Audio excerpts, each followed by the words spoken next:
Hello, hello, hello. How's everyone doing today? Woo! It's Friday, my dudes and dudettes, duderinos. How's everyone doing today? How is everyone doing today? Hope you're enjoying your week. The week's over. It's now Friday. Some of you are already out of work. Some of you are still at work. In that case, what are you doing? Get back to work. This ain't work. Well, technically it is for me, but so what's the plan? That's a good question. And you know what? You can't blame me because today's content is up to you. Two things. We got two things we might do today.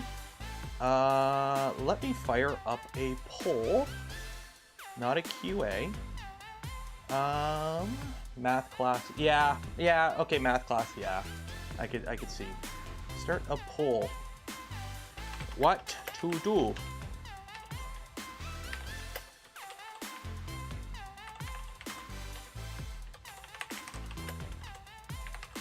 Okay. So, today's just a print and chill Friday. For those that don't know what print and chill Fridays are, we print things and we chill. It's a very simple thing. But for today, we've got two things on my docket. Well, originally it was just going to be we're going to mess around with the Ultimaker and call it a day. But Prusa came out. Let me pull up their bloggy post here. Not Prusa Slicer. Yeah, this will work. So Prusa put out a pretty big update today. Unfortunately, no, I do not have an XL. It'd be very nice if I had an XL, but I do not have an XL. So I got a Mark IV. We'll use that.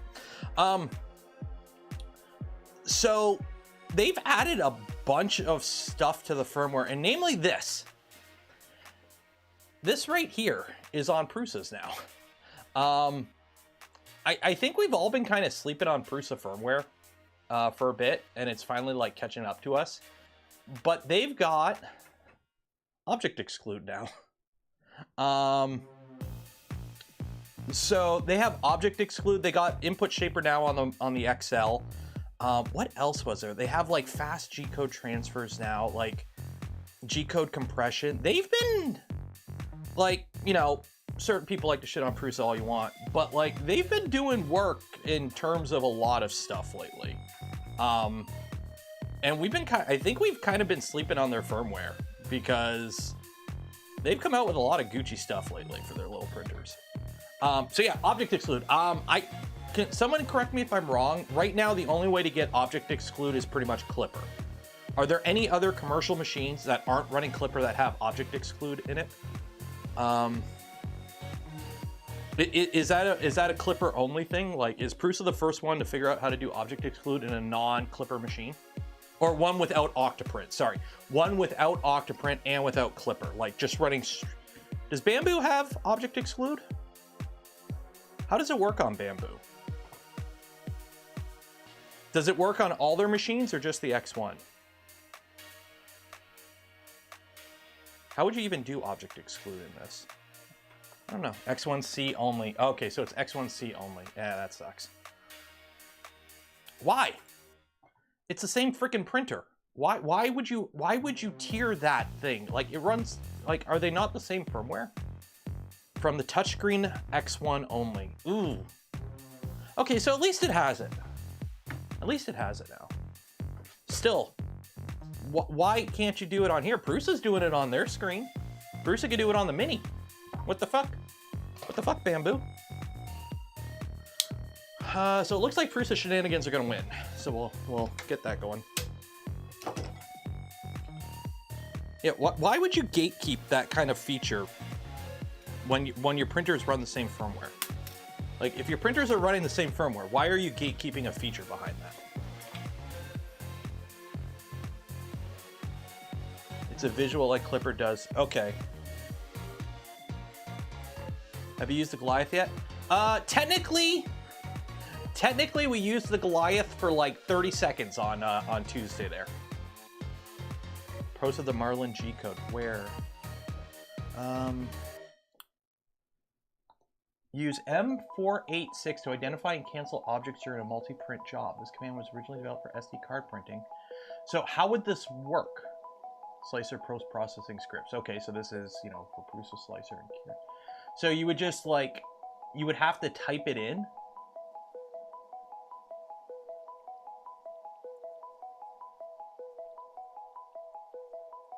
So you would have to go M486P10, and you would have to know which object is object 10. Eh. Okay, well, it's there at least. I mean, it is there. I'm sure you can macro it. Okay, come on, Bamboo. I will say the P1P is actually nice and light compared to, you know, some of the other printers I've unboxed lately. Back to the from whence you came, the room of forgotten printers. I shall pull you out in like another year to do something with. Okay, let's get the Prusa over here. Yeah, like you. What are even you for? Your kids. Go over there. Go over there. I'm just realizing I don't have a bed for this. Oh! Guess what's in the garage? Great. Okay, give me a second. I gotta run to the garage because the bed for this printer is in the garage. Why is it in the garage? That's a good question. But it's in the garage. So we're gonna walk and talk a little bit. We're gonna walk and talk. While I walk and talk, I'm gonna remind you to enter for your chance to win some Polymaker filament. Because every stream is a little Polymaker filament. For your chance to win.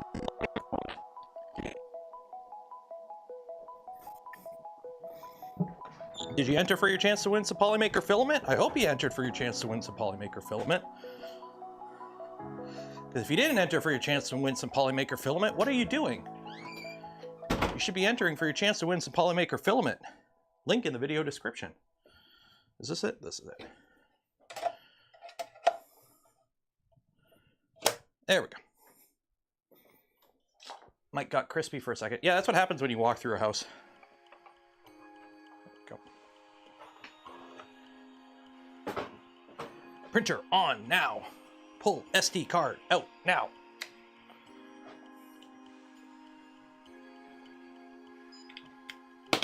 Okay. So let's download this firmware. So where is it? Where is it? So cancel object. So it's based on. Okay, download free. Okay, where is the firmware? Where is the firmware? Import shaper. Alpha firmware is finally here. There we go. So it's 5.102. We want to download this. So it's got new. They've managed to compress G code. Yeah, it says that forever, Alexander, because people don't know how to follow that. You'd be surprised. Like, see, ooh, look, they got this nice little screen here for the thing. Okay, so where is? I think it's. Okay, Mark 4, Mark 9. So it's this one.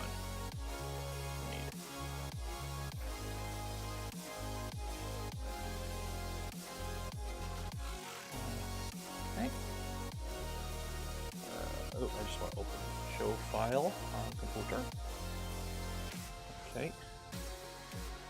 We're going to cut that, put it on thumb drive, paste that. There we go. Okay. Did I switch to all chat? I should be seeing all chat. I got live chat up. If I missed your message, though, I just happened to miss your message. So let me check up on chat.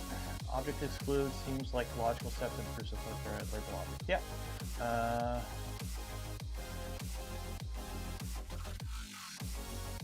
Yeah, P1P got banished to the shadow realm. Yep.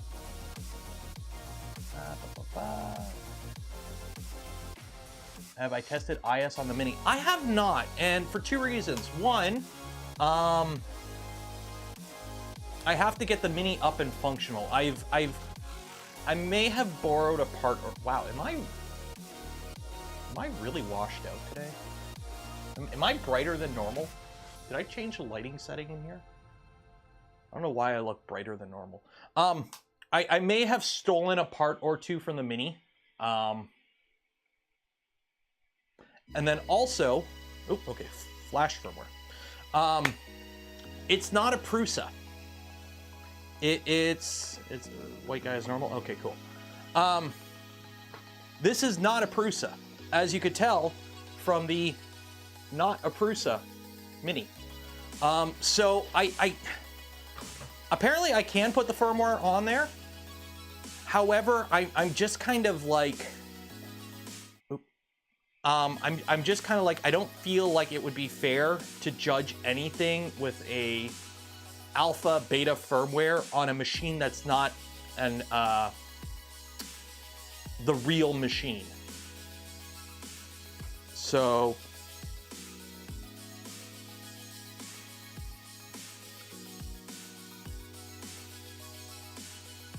Prusa will let you, yeah, that's another cool thing I want to try, is apparently if you don't know the name of the object, so say you're printing like 5 of the same thing, when it's printing a specific object, you could just tell it to cancel current. So what we're gonna do is we're gonna fire up 4 things on the bed, and we're gonna try it, essentially. What's my favorite Voron color scheme? Whatever one you want. Let Joseph decide. Well, Joseph's not here. It's CAN tuning for their input shaper. Yeah, I mean, most machines ship with most machines that have input shaper on it from the factory have a default profile for it. At least all the Clipper machines do. Yeah, you can rerun it, but their variants, from what I've seen on the ones I've rerun it on, isn't much.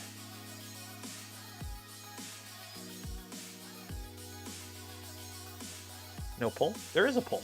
The pull's up right now. We're gonna end it right now because we're at 73% want Prusa shenanigans. Domenico, I'm getting a few of my Prusa Mini Revo heatsinks made for Smurf to give out to creators. You want one? Sure. Yeah. I'd be down. What are your mini heatsinks or mini Revo heatsinks? What are they? Are they orange? Don't you have to upgrade the firmware? Yes, which is what we just did. I am in English.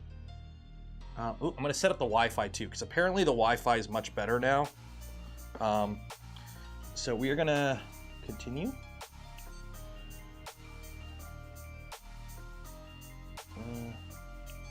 Okay, so we're updating the firmware. So apparently they've also updated some stuff with the Wi-Fi.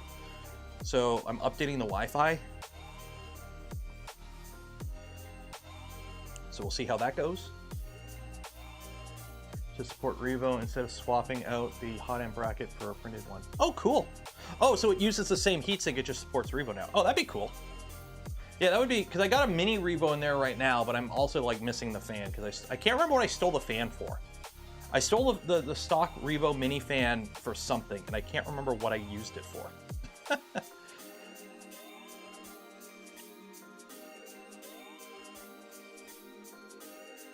It's in the only benchies. Okay, let me...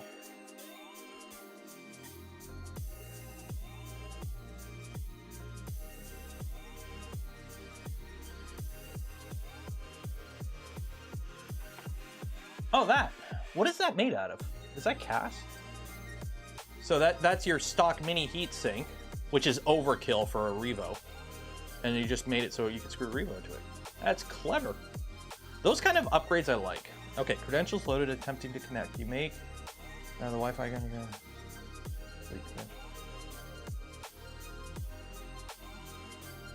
You may continue, credentials loaded, attempting to connect.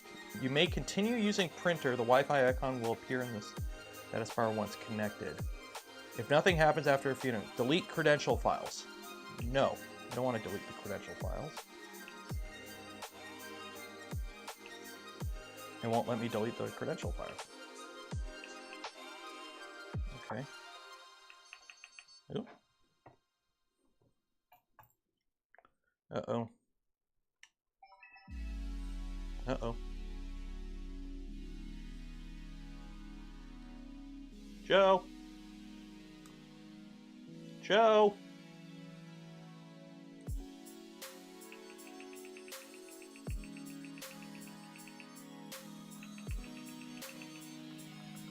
Joe!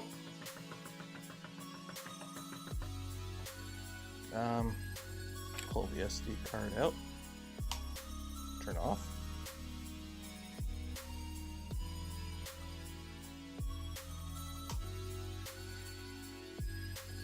I wish you, yeah, like that's the thing. That's what kind of irks me with Bamboo is like, one of the things is their stupid slicer. Oop, open Orca slicer. Let's open Orca slicer. You don't have full control. Like, why can't you do everything that the printer can do at the screen in their slicer? Why do you need, why would I have to go to my machine to cancel an object? If I'm watching my print remotely, you know, like right now, I got my X1 printing, okay? Okay, we're on Wi-Fi, so I just had to pull out the SD card. Okay, so I got my, you know, what is this? What is this? You are connected. Why are you?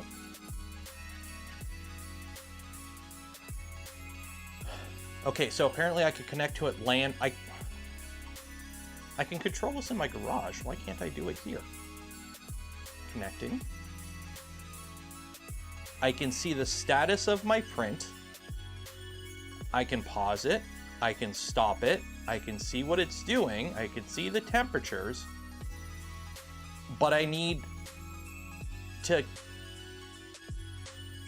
confirm something to load the video. I'm connected to the printer. I'm getting data from the printer. Why do I need to do this to get a webcam feed? What the heck is up with you, Bamboo? You do the stupidest shit sometimes. But yeah, like, why can't I cancel object in here? Why do I need to go to the machine to do cancel object? Why can't I use your slicer with the controlling software for your printer to do object delete on the P1P and the P1S? Why do you need the touchscreen to do that? Why can't I do it within the slicer so I could do it with all your machines? Connected via the cloud. I shouldn't be. I'm on LAN mode. LAN only mode. It's on LAN mode. It should not be connected to the cloud. This should not be connected to the cloud. I told it it's in LAN mode. But yeah, so why is Bamboo restricting functionality of their machine to the ones with the touchscreen when it's just a simple macro that you can do in the slicer, and then you could do it on the P1P and the P1S, but instead they gatekeep it behind a touchscreen? That's a stupid option anyways. So let me connect to my Wi-Fi here. Settings, network, Prusa link.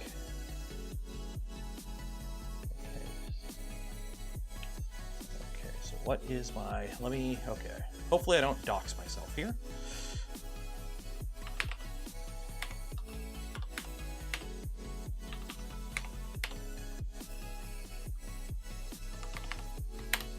Oh, no, wrong one.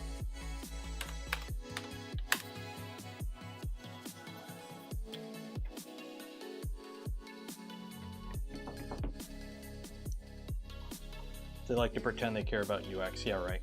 That's what happens when you outsource every component of development of something to a different group. Please note that values are shown only when printer is printing. Cool. I will say, having the password for the network be stupidly long and you can't copy it and you can't change it is really annoying.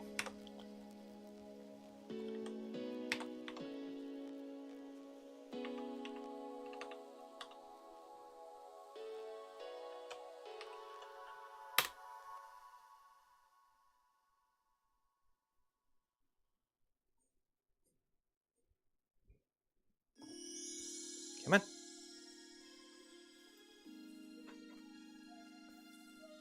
Come on. Dashboard. Storage.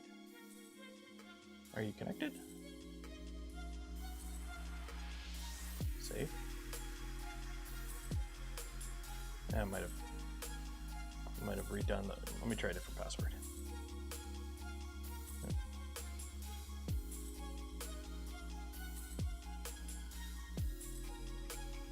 Why aren't you working?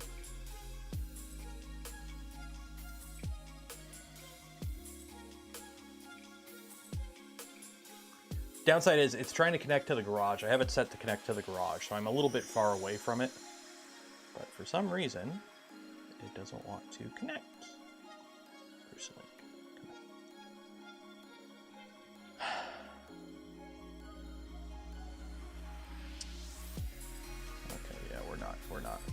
There we go.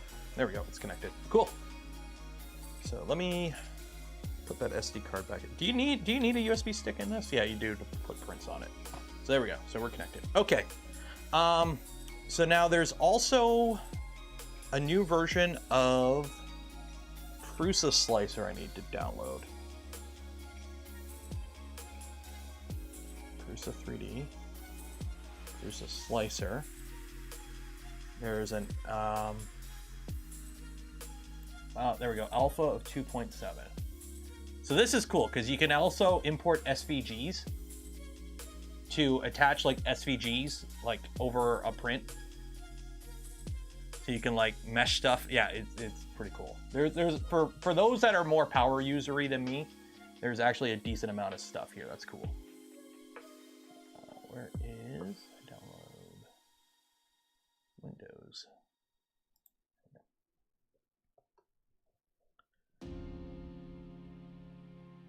Okay, let me get this filament out. Return.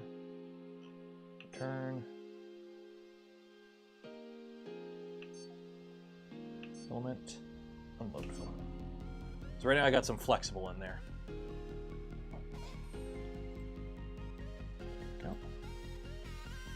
No, so while we're doing this, don't forget, if you haven't had your chance to enter to win some Polymaker filament, every stream we do give away a spool of Polymaker filament.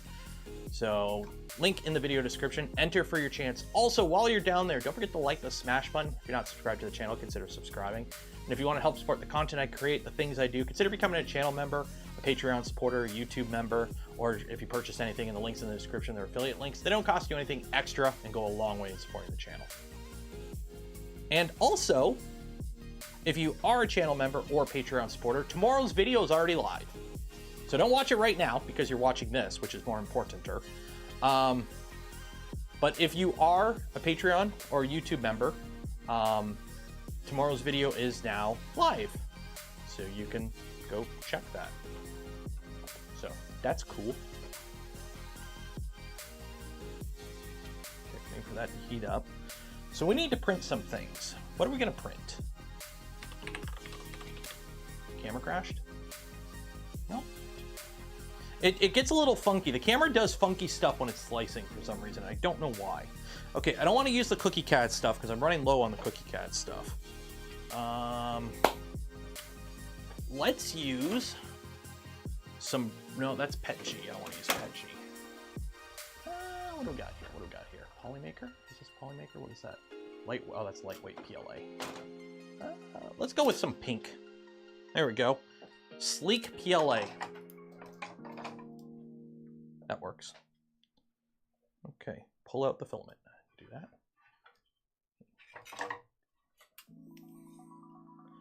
What I need to do is print some feet. Remind me before the end of the stream to print some feet for the VZBot. We don't have any feet for it. I gotta print feet.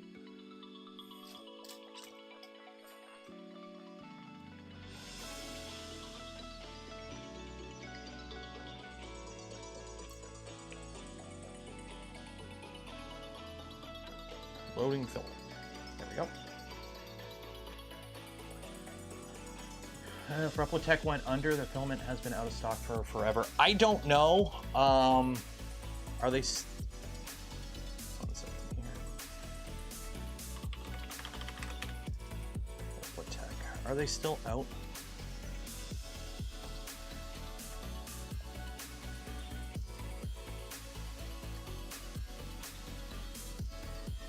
Yeah, they're like out of a lot of filament. I don't know. Last time I drove by there, they had the sign was still there, so I'm assuming they're still open. Oh, shoot! I hit the wrong button. Stop. Load filament. PLA.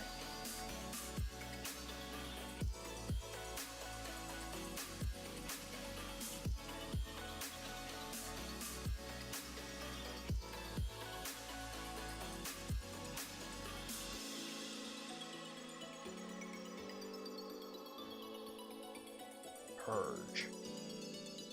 Purge more. There we go.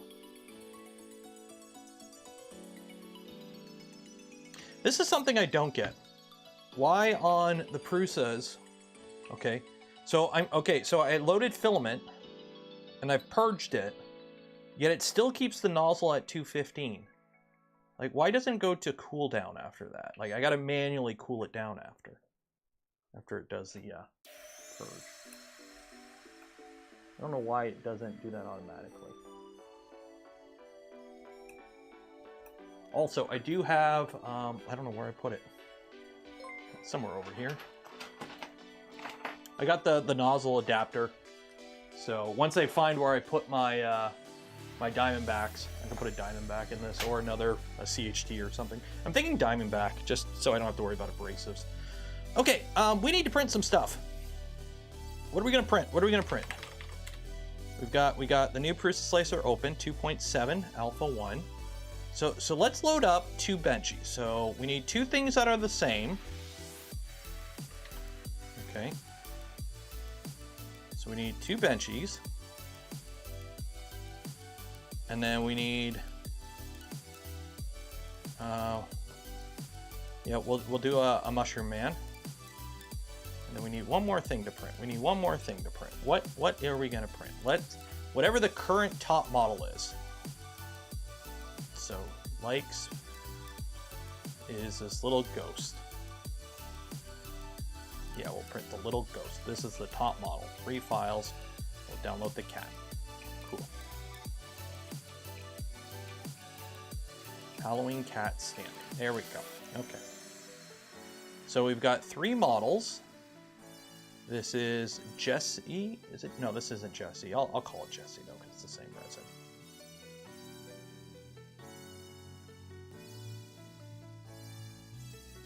Where's Jesse? Is Jesse in the list here? Jesse's got to be in the list.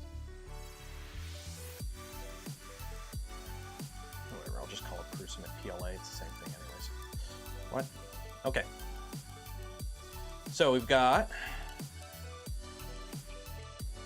We're going to run it with the 0.2 speed profile.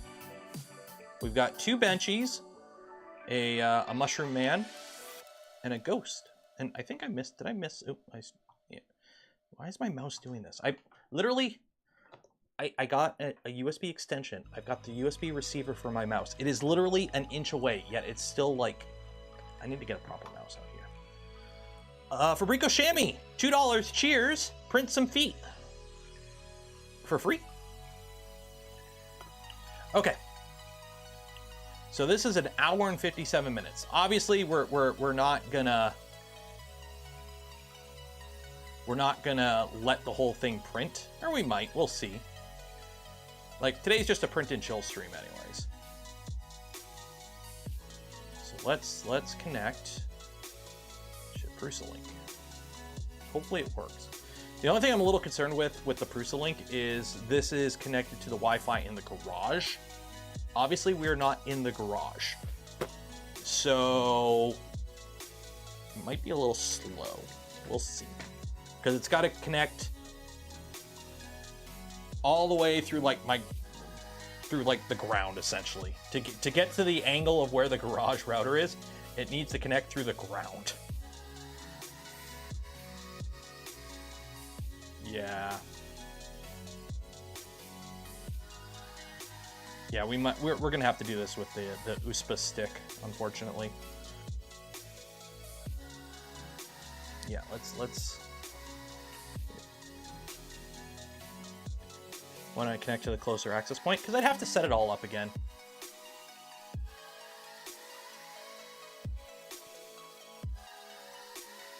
I mean, let's be honest, all we're doing is transferring a file. The reason I wanted to transfer the file is because they said it was quicker now. But, yeah. What do I got here? What do I got here? Oh, there we go. Prints. Date modified. Where's the newest one? No, not that. Benchy. There we go. There we go. Yeah, it just doesn't want to connect right now. Oh well. Okay. So that goes there. It's not showing the preview image. Print time, material, used amount, print. So if you go to tune, there you go, change filament, cancel object. So I don't think we can do cancel object yet, because it's not actually printing yet. But cancel object is in there now. So that'd be cool.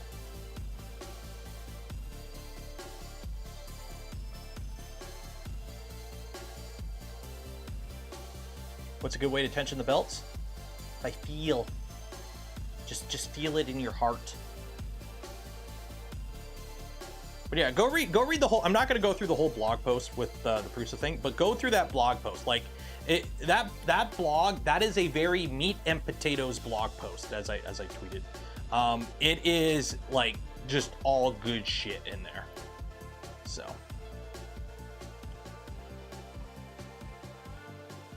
I am retired. Doesn't.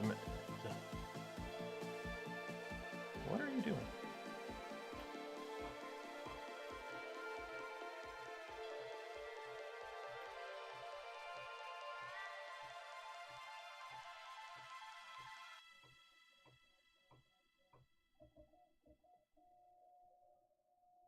Oh, it's calibrating. It might need to recalibrate because it's new firmware.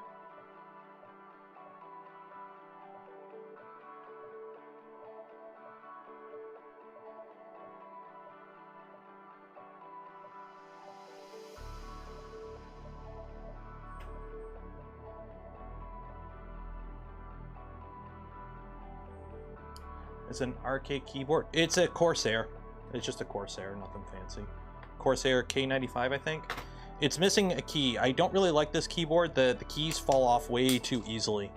And I've knocked off, I don't even know how many over the years. So.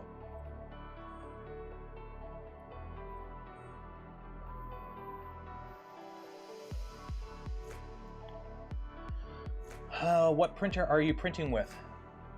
The Prusa, because we're trying out the new object cancel feature that it has in the beta firmware. So we're giving that an old college try right now. Joseph, $1, cheers. It's a Voron Mark IV. Give yourself a Keychron. That's what I have upstairs.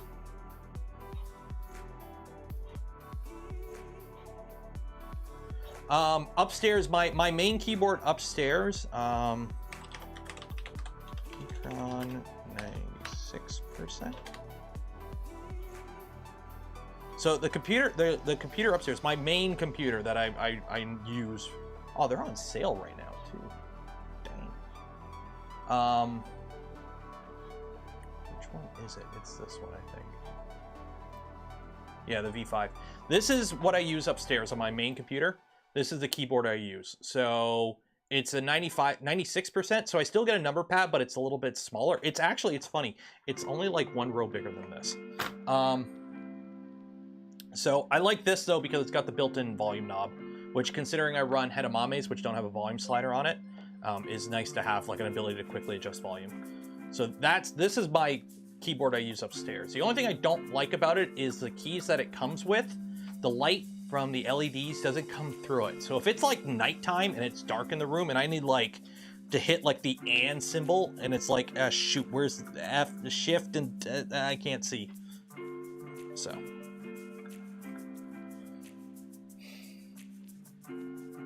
Have you ever messed with a CAN bus setup? I have. It's been a while. I'm still waiting on Big Tree Tech to send me the stuff I was waiting on. For the tall boy, so we can play around with it again, because it has been a while since we've played with CAN bus. So we're gonna let this go for a bit. Actually, let me drop this a bit. That. Frame the shot before I jump over to that view, so I don't give you all motion sickness. Oh wow. That is totally not level at all. Good enough. There we go. So we're gonna let it print for a bit. I will say, that first layer is looking a little high. It's consistently high, but that first layer is looking a little high. I mean, it's very consistent, but it's, I don't know. I like to squish my first layers a little bit more than most people probably like. I'd rather have it stick a bit better, but.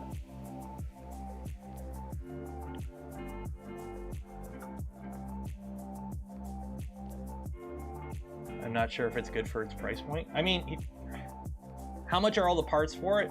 Can you buy a better headset for that price? If yes, then go for it. If no, then don't bother. I like it for the fact that I've dropped in the year and a half I've been using Hedemames since I got the original one. It's been over a year since I got the original ones, and now I've got two. I have dropped them twice and broken them. And then I just came downstairs, printed a replacement part, put it back together, and I moved on with my life. The fact that, like, if I had dropped, you know, I've had it happen where my old headphones before, because I wear headphones on my computer, I've dropped them and they broke, and it's like, well, I need to go buy a new pair. Versus the Hedemames where it's like, oh no, I broke it. Let me just print a replacement part.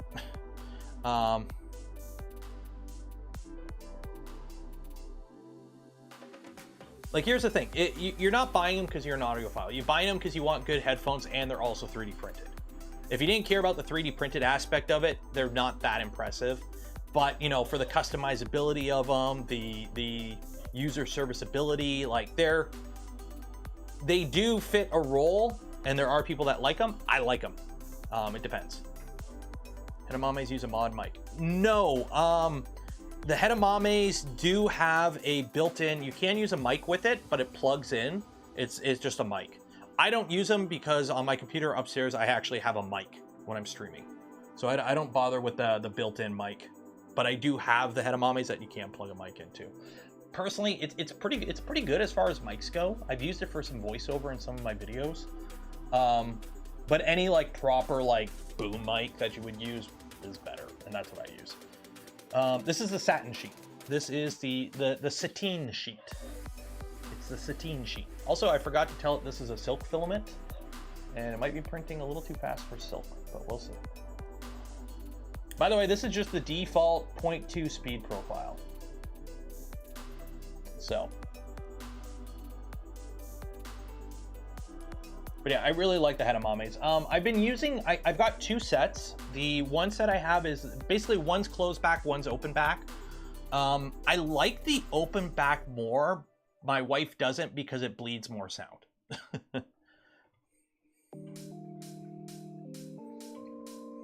And now I kind of want to build a Cinepi because I've got an extra Raspberry Pi. So now I want to build a Cinepi. So I've got an extra Raspberry Pi 4. Actually, technically I got two. I don't know where the other one went. Are you in here? No. I've got two Raspberry Pis. I don't know where the other one went, but I've got two now. It'll show up. Might be in the garage. Oh, did we put it in the garage? Oh, it might be in a printer already. We might have put it in the VZBot. I can't remember. Oh no, here it is. There you go. So now I got two Pis. So I might build a Cinepi for a project. We'll see. We'll see. I kind of want to. The only downside with the Cinepi, you still have that shitty sensor. Do the Hedemames only work with specific driver? I'd like to salvage. Brandon Smith, check out the Vector Finesse website. Just search Hedemames or Vector Finesse. Actually, I think they've rebranded. I think it is actually just Hedemame now. It works with, I think, 40 and 50 millimeter drivers. The Cinepi? The Cinepi is pretty cool. It's been like, it pops up every now and then on my Twitter feed. But basically you use a Raspberry Pi with a, the image sensor. Where is it? Wiki, build guide. So it's a Raspberry Pi 4. And you pair it with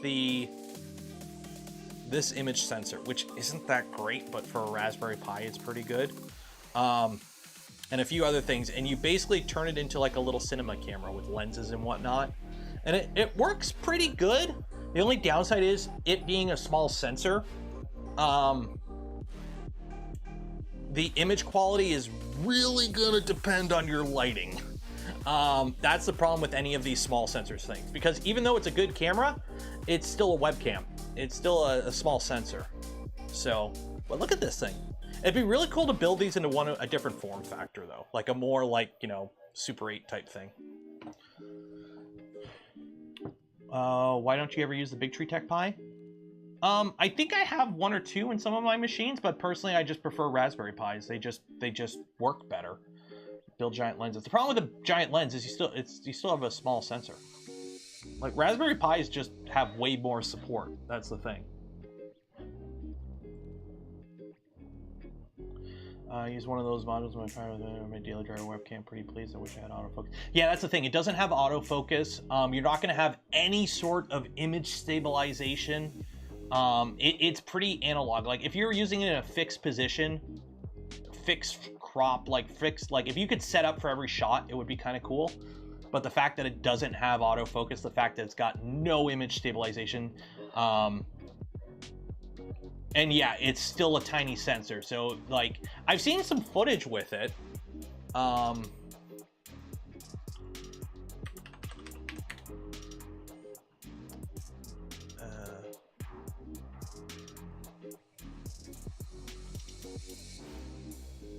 So there's your thing. It's all 3D printed. Like it's cool because it's a project, right? It's a DIY project, right? So that's it. Do they have any videos? I think they have a video. They have one video. Yeah. So this was recorded on it. You're watching a 4K video. You know the sensor is only like 1500 by 1500 pixels. So you're watching a 1500 by 1500 video that's upscaled to 4K and then compressed and shoved through the internet again. So this was recorded on that camera. It could do 50 FPS, I believe. The question is, how much lighting was used for this? For how clear these images are, like you're not seeing a lot of sensor noise on this. There is probably a ton of light. Yeah, Raspberry Pi 16mm telephoto recorded onto a Samsung T5 500 gig SSD. Various frame rates between 24 and 50 FPS at 2028 by 1520 or 2028 by 1080. 12-bit cinematic DNG format. That's probably what this is. Probably saves it. The fact that it can save it uncompressed and lossless probably does a ton. And then you go through and edit it and resolve with, like, you know, ProRes and all that fun shit. So this would be kind of cool. The thing is though, like, let's be honest, this right here is a better camera.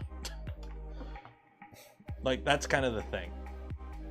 You can go on the used market and pick up a used Sony a5100 or a6000 that blows it out of the water. That's kind of the downside of these projects. It's like, it's a fun project, but at the end of the day, it's a project. It's oh yeah, it's cool, you can do that, and it's all open source and you can, you know, play around with it. But at the end of the day, it's still, you know, it's still an image sensor from like one of these. Now, granted, it's the Sony IMX whatever is, which, like, I have the webcam I use for the video game streams is a Elgato face cam, which has a bigger sensor than this thing. So my webcam upstairs has a better sensor. Yeah, we're testing object can. I'm just gonna let it print for a bit, and then we're gonna try cancel object. So I don't know why it's not letting me cancel object. Oop. It's grayed out. For some reason, it won't let me cancel object. It's grayed out.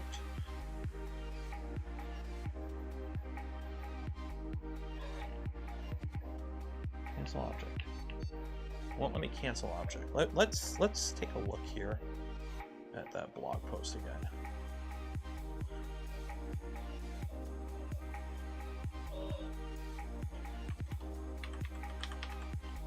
Okay. Please note that this function requires the newer 5.1 Alpha 2 firmware and Prusa Slicer 2.7 or newer. So this is Prusa Slicer 2.71 Alpha. And I'm pretty sure we are running that new firmware. Info. Version info. 5.1 alpha 2.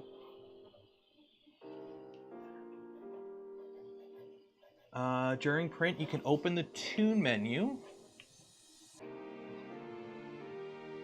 Okay. And select the object to which, but you can also resume it in case it's the print will continue.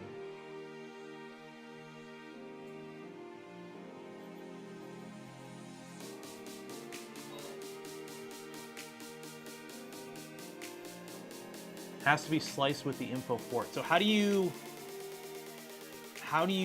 do that? Preferences? Is there? Oh. Matt Dougie, Doherty, $5. Cheers. Okay, maybe label objects without label. Oh yeah, label objects maybe. How do you? Okay, so we're gonna have to cancel this print then.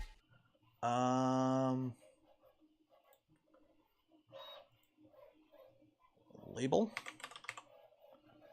Output file label objects. Octoprint firmware specific.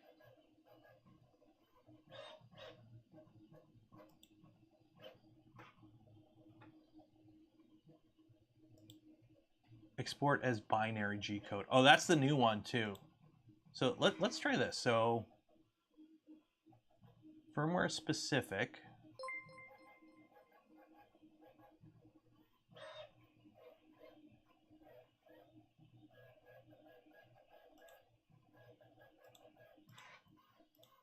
I think firmware specific would be the one.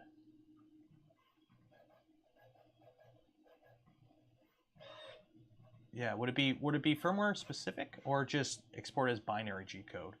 Because that's the other new thing is they got binary G code.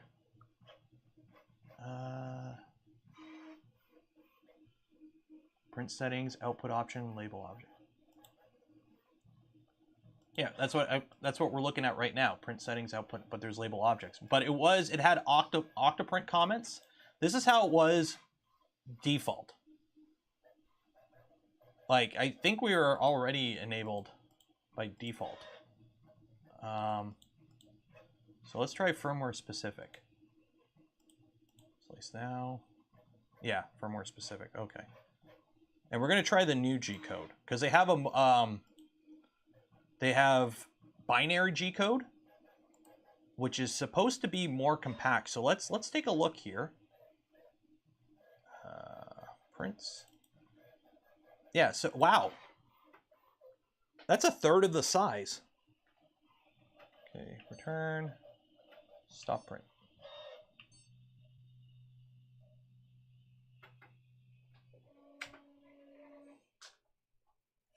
That is 1/3 of the size. That G code is 1/3 of the size.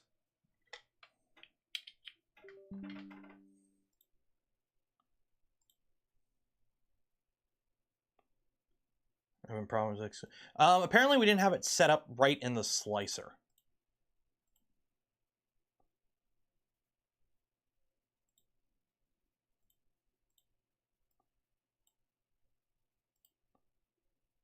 So we're trying again.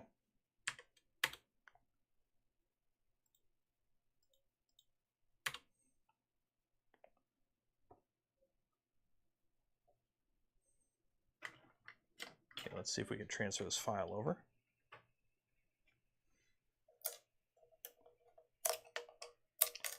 Okay, clean the bed, clean the bed. Okay.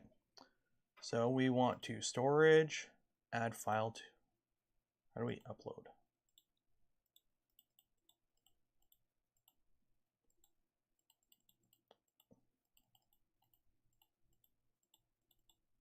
How do you upload a file? Is it drag and drop? How do I upload a file? Am I missing a button? Oh, there it is. It just took a minute to load.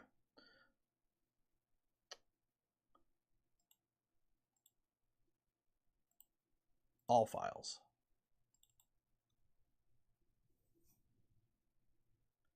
Yeah, the Wi-Fi down here, it's not really connecting too good to this. Yeah, we're just going to ignore the Wi-Fi. Okay. Let's just print it from SD card. There we go. I haven't tried QForge yet. I've about to download it. I was going to do it this weekend. So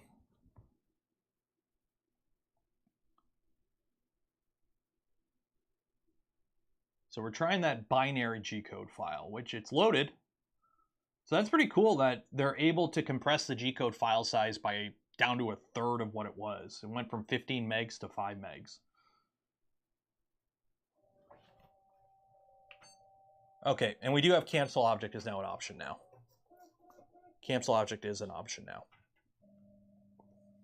Where'd the music go? Yeah, so we do have cancel object is now an option.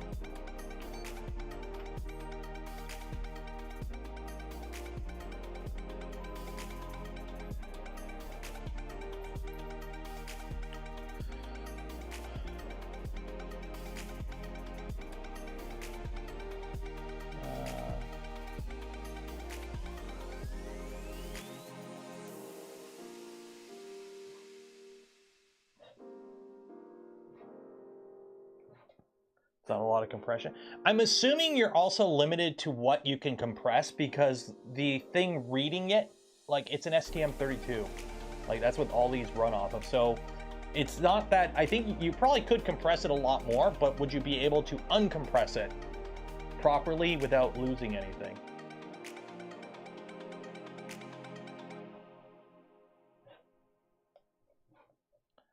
How the ERCFA does with QForge. I'm assuming pretty good.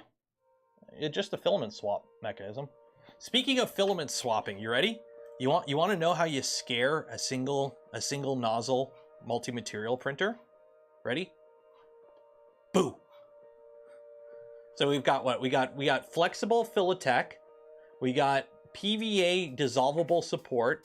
You got a bright orange PETG, a bright pink PLA, and a natural PETG. This scares the MMU. That's how you scare anyone who runs a single nozzle multicolor setup. Well, to be fair, somebody trying to claim a single nozzle multicolor setup as a multi-material setup.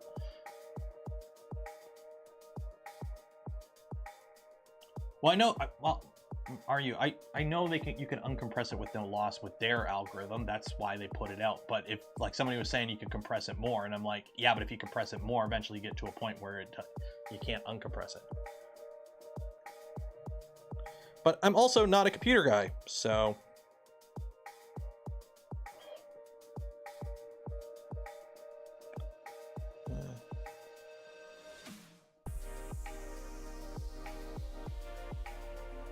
According to YouTube, I'm live right now.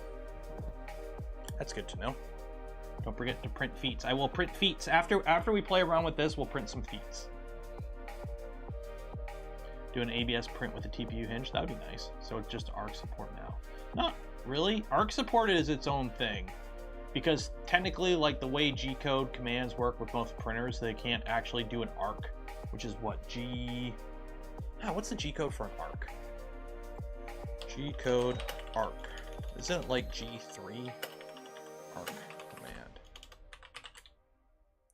It's been a hot G02 or G03. It's been a hot minute since my G-code class. But yeah, in computing, like in actual proper CNC machines, there's G-code for an ARC. You tell it G02 or G03, and you tell it like the radius of the arc, the length of the arc, and it basically just does an actual arc. Versus printers, which everything is STLs, which is triangles. So you're not doing circles, you're doing straight lines, but a lot of straight lines that make a circle. So basically all 3D printers do is basically itty bitty little segments to fake a circle. Because it was limited by the 8-bit processing of the day, and it's just legacy at this point. Like I'm sure, you know, a printer with Clipper can run a G2 or G3. Like, let's be honest, it's not rocket appliances. But a lot of stuff is still based on that legacy G code.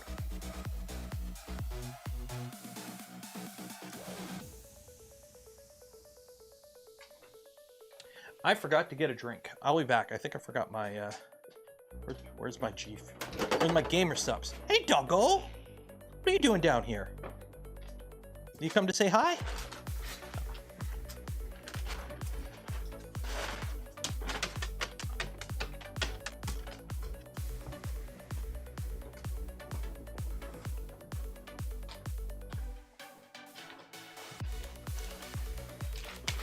There we go.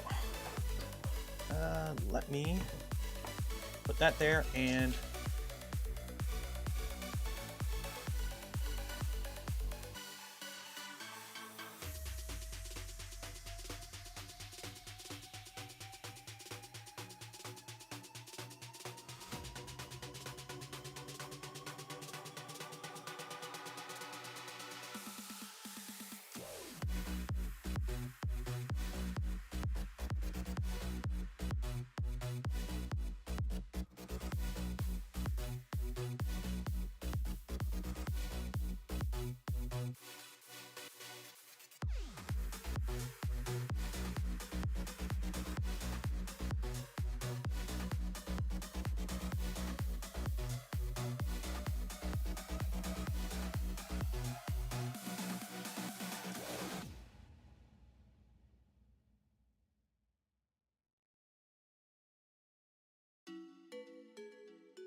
there we go.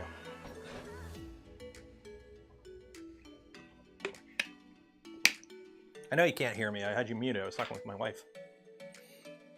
And the doggo.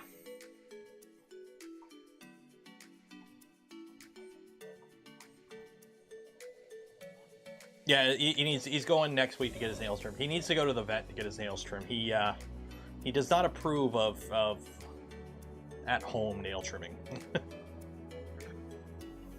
I'm using Z-Hop. I'm using whatever the default settings are for Prusa Slicer for a speed profile. So whatever default is. We're basically just going to let this run until we get to some infill, and then what I'm going to do is I'm going to play with cancel object and see how it works. Don't have groomers. It's cheaper to bring him to the vet because he usually goes with his checkup anyways because he's an older dog, so he goes for the checkup, he gets his nails trimmed. They do it all at once.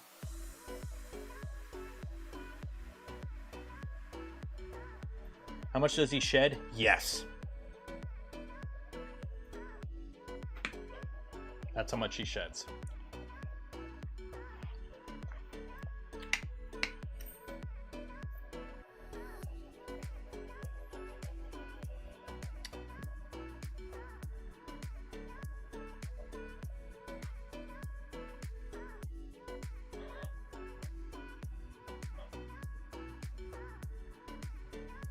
This thing moves. It's funny now. Like, we're so used to printers moving fast now. It's like, if you had shown this to somebody like 2 years ago, like before, you know, Bamboo came out and all that, and be like, yeah, this is just, you know, how the Prusa Mark IV prints. Everyone would be like, oh my God, it's so fast.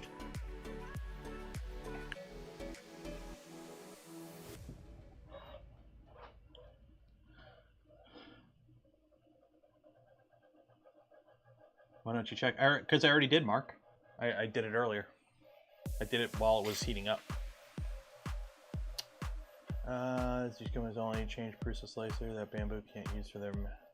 Yeah, that's the thing. Okay. Am I going to be the one who say it? Are we going to take a bet now before Bamboo implements? Well, they have exclude object, but it only works on the X1, and you have to use the screen. So are we going to take a bet before they somehow make this so you can use it within their actual slicer to control their printers and put it on the P1P? No, they can't. Because if they were to implement it, they'd have to open source their code, their firmware. Because you can't open source a portion of the code, right? If you put something that's open source bake it into your firmware, you have to open source all your firmware, don't you? You can't just open source a portion of your firmware, right?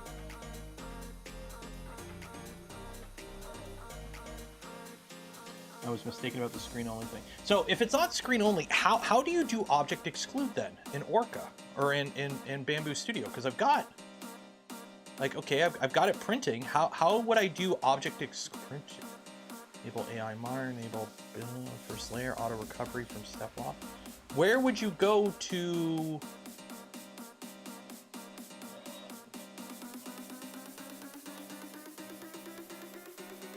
I don't know why it keeps popping that up. I don't know, it's running the newest firmware, but it's in LAN only mode. Which for some reason I can control it from upstairs and get a webcam feed, but in here I can't.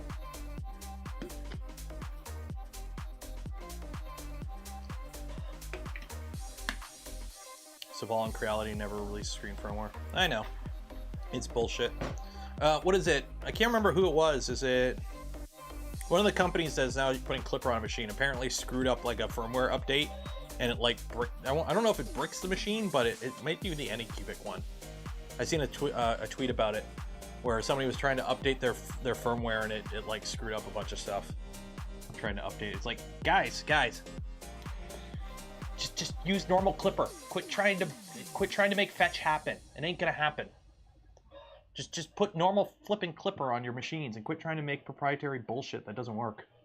Jeez. As long as they encrypt and lock down the firmware. It just makes it juicier when somebody eventually does break into it and, you know, it finds out there's like kernels of little bits of open source firmware sprinkled in there, and then we can really have some Twitter drama.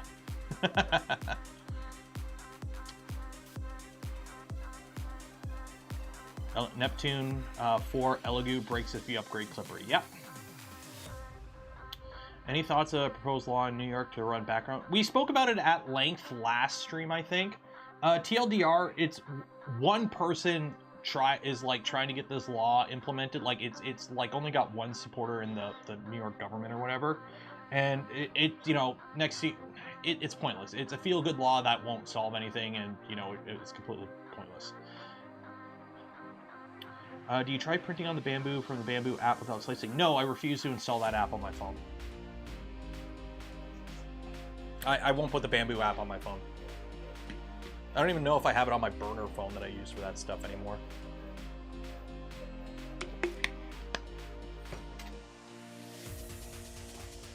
Also, why would I ever take a G-code file that was created by another person and run it on my printer? I have no idea what they've done. Okay, I have no idea what their settings are. I have no idea what their profiles are. I don't know. Because in Bamboo G-code, you could set your Z offset in your G-code. You can manually do that. So all it takes is somebody to upload a fancy model to the site with some baked-in G-code that does a Z-negative China and crashes everyone's printer. Upload it on like a Saturday before a holiday in Shenzhen, and boom. Like, I don't trust that. I know Prusa, you can do it with Prusas too, and I don't like it. I would never download pure G-code and run it on my machine. Never. I would always slice something myself.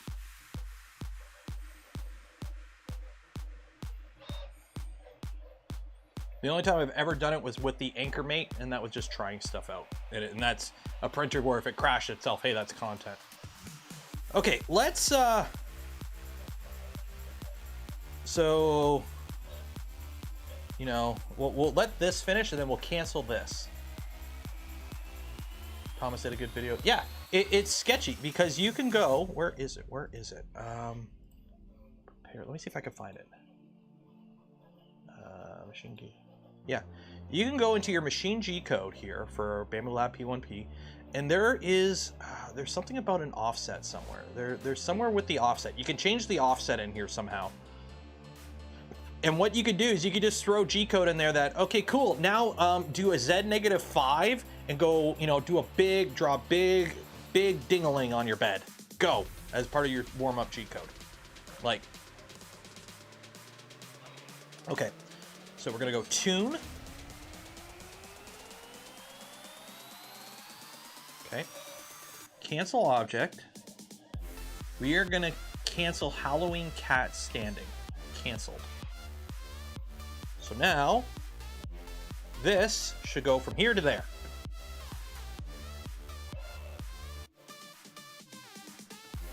Okay. Oh shoot, I didn't mean to do that. Uncancel.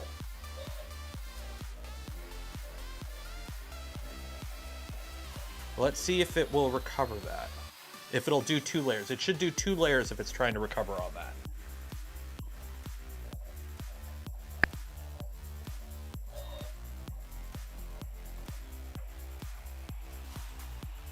Nope, it skipped a layer. It skipped a layer. Okay. Okay. Yeah, it skipped a layer. Okay.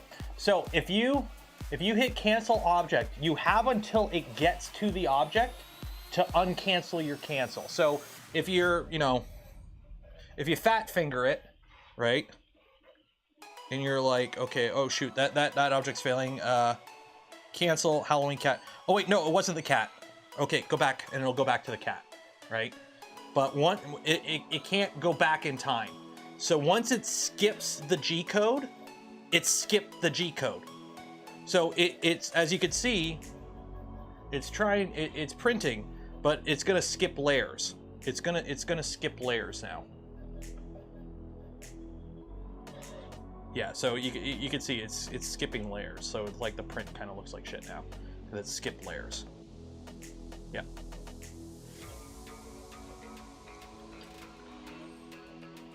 So let's try cancel object.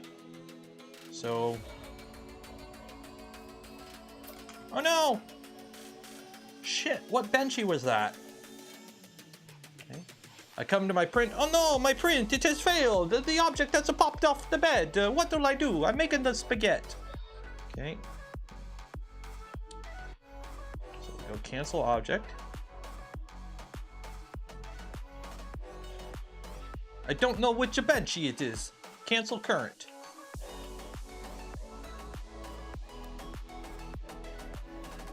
There you go. Now, I don't think you can resume it. Oh, you can resume it. Okay, well, you could resume it. So if you fat fingered it and skipped the wrong thing, you could resume it. Cancel current.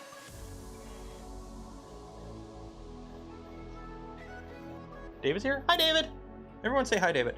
This is actually, no shit, this is actually a really good implementation of this. It's got a bit of, you could save yourself if you fat finger it.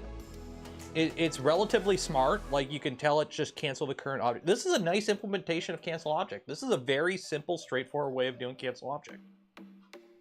That's nice. Now it'd be nice if you could do it within the web browser. But yeah, that's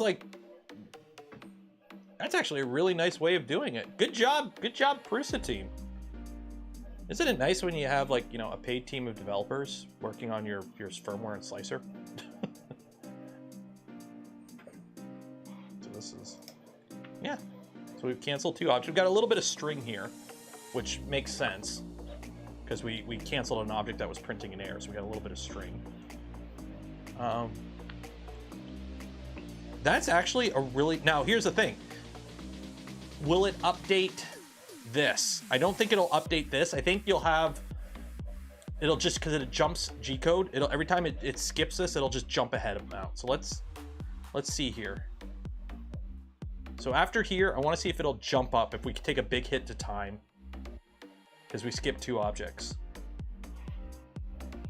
No, it doesn't seem to. Yeah.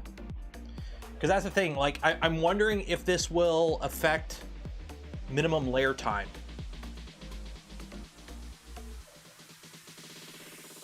If it recognizes height. Oh, I know, that's why you don't do it, because of the height issue. Like, if you cancel something and then resume it, like, you know, 3 hours later, you got a height difference, you crash your toolhead. I know why. Why it just resumes it. You can't go back in time G-code wise. What I'm curious about is minimum layer time. Because minimum layer time, I think, is baked into G-code once you slice, because it generates your G-code based on a minimum layer time, so it'll automatically slow up and speed down. So if you are printing ABS and you're doing the trick where you print like 2 things so that you can still print fast and not have to worry about minimum layer time and cooking a part, if you cancel one of those parts, your minimum layer time, you wouldn't be able to adjust for, but you could manually just go in and slow down your print speed. So you could compensate still somehow.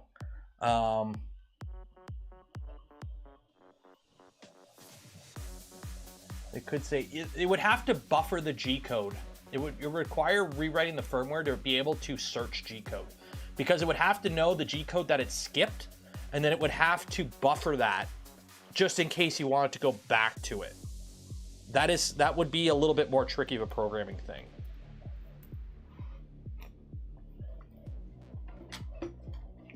The firmware is open. The Prusa firmware is open, but the board that it runs on is not.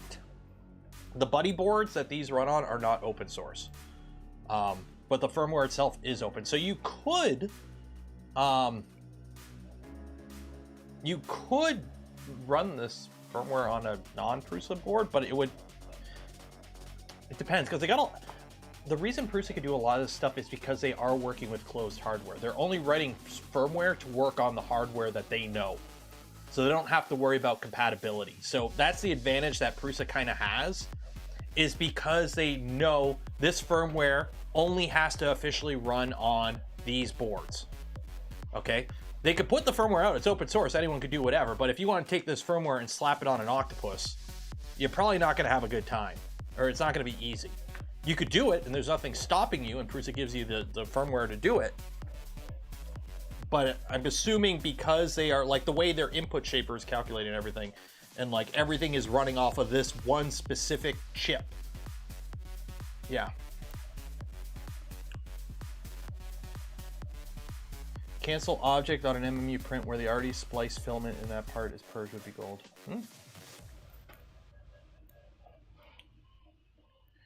It's open, but they don't document it much. Pretty hard to read and figure out. That's it. When you open source something, are you required to provide the documentation too? Like, that's the thing. Like, here's the code. It's open. Have fun. Well, where's our document? It's like we had somebody flip on the Voron team. This was over a year ago. Somebody got extremely angry. I'm talking angry. Like, they wrote blog posts about the Voron team for the fact that when we release the files for a Voron printer, the steps, we release a step, okay? And I think the Fusion 3D document for a bunch of them too, without history. And they were angry. Like, not like, you know, internet. They, from what I can tell, were angry that we did not include history with the released model. And we were like, we weren't complying with some sort of open source. It's like, there is no history because you have several different people working on it using their own specific, you know, 3D CAM software or CAD software that they prefer. Some people work SolidWorks, some Fusion 360, a bunch of different versions of software. So everyone just does their own little bit, and we all just we export and change around steps and exchange steps, and then we all just throw it together at the end, and that's the final thing. So there is no history. But somebody was like legit angry that we didn't have history in the step files, because they wanted to be able to undo like a whole bunch of stuff and change stuff their way. And it's like, well, no.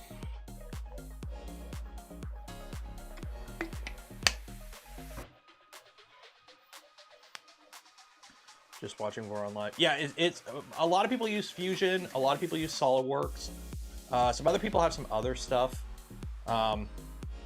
The thing is, like, some of the people, they use what they use because they got a license from it through their job. Do step files? I have no clue. I have no clue. But yeah, like, a lot of people just use what they use because that's what they use for work, and they're used to it. So layer time. I got a problem with KVP warping like mad on my Voron switchwire and 4050C. You run cooling for your ABS? I do, but not on a bed flinger. You try running it without any cooling. If you're having warping issues with ABS and you're running part cooling, the first thing you should do is stop running part cooling. Just print a little slower so you don't really melt your overhangs, but yeah.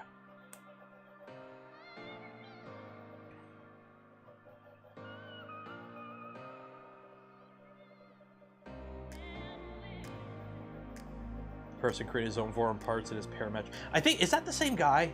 Because they were really angry that the parts weren't designed in parametric. I think that might be the same person. They were legit also really angry that the parts weren't parametric. You know, the majority of the people on the Voron team don't design a parametric. They just direct modeling. Seriously, Max works in direct modeling. I work in direct modeling when I CAD. I cannot do parametric. And they wanted everything in parametric. It's like, where's the history and why isn't this parametric? And it's like, I'm a locksmith and I'm a locksmith. What do you expect?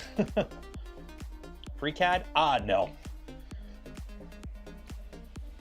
I tried FreeCAD once. I went back to Fusion.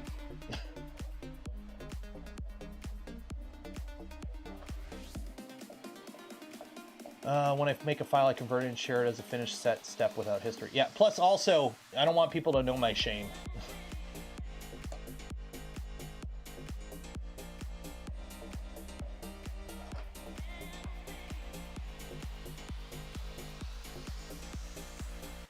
Yeah, I will say I'm really impressed with the features there, with the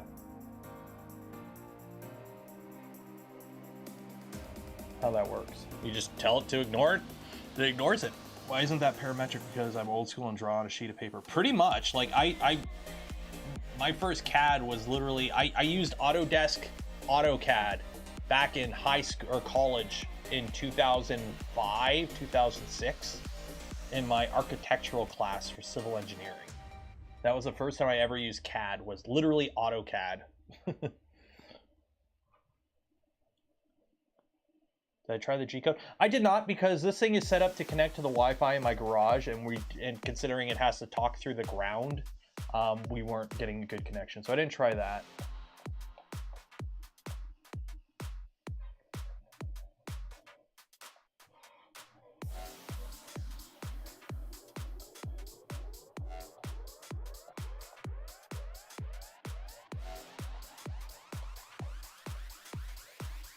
Isometric views. Yep, I did civil engineering for a few years in college, so I had drafting class where we were in the room drawing houses and floor plans and like plumbing routes and all that stuff on a big old drafting table with a big old piece of paper. That was fun.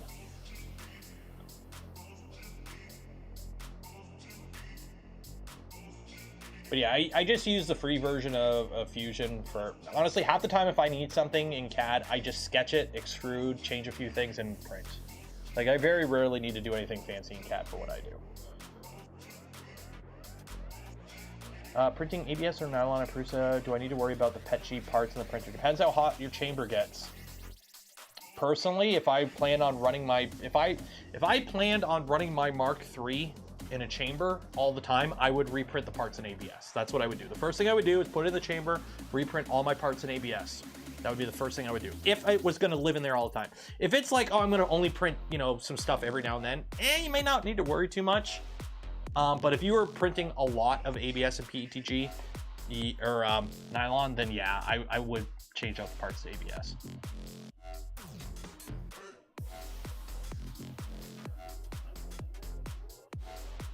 Kind of miss drafting. I miss the days. Remember when you could just pirate Adobe Photoshop and that was it? Because before, like, the whole everything is a subscription model now. I can't stand that. I cannot stand that. That annoys the heck out of me. Everything is a subscription, annoys the heck out of me. Any downsides with ASA compared to ABS? Not really. ASA I find is a little bit stiffer than ABS and is slightly more prone to cracking, but we're talking, you know, margin of error difference. Like, you'll never notice it. For the use case you're going to use it for, you'll never notice. So I wouldn't worry.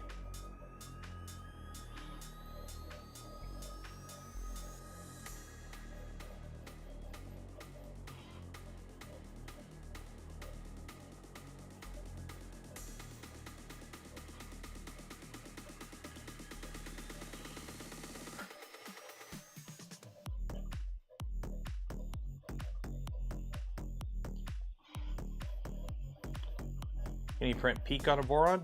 We tried once. It went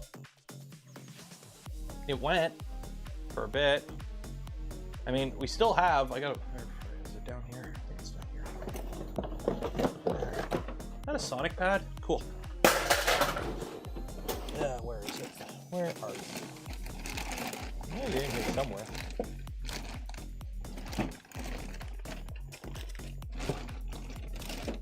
I gotta find where I put it. I gotta think of Ultim somewhere, or nylon. Nope, what's this? Ultra PA. Ooh. Yeah, I've got a thing of Ultim 1010. Yeah.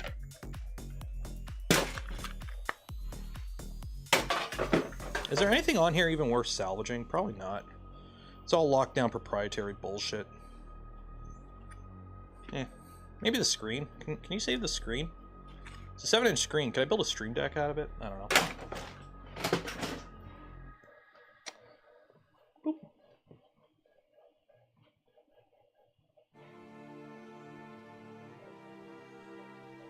Yeah, the Sonic Pad tried to burn the house down, so I've got no love of the Sonic Pad. What? Yeah, great. Yeah, proprietary bullshit lockdown clipper. Yeah. Just what I want. Let's take this apart. Let's see. What do we got in here? So I took one thing off of it. That's that. There was one PCB I took off, and I don't know what. Oh, well. Hopefully it wasn't important. If the Sonic Pad, you know what sucks? If this Sonic Pad was more like the Victortech pads, it'd be great, because then you could just use it for whatever. But you can't. You have to use it for whatever they want you to use it for, and you can't change that.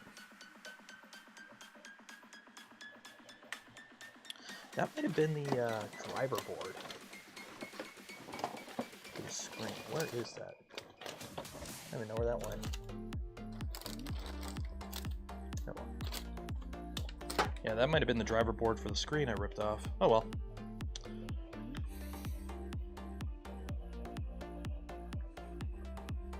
No, that went into there.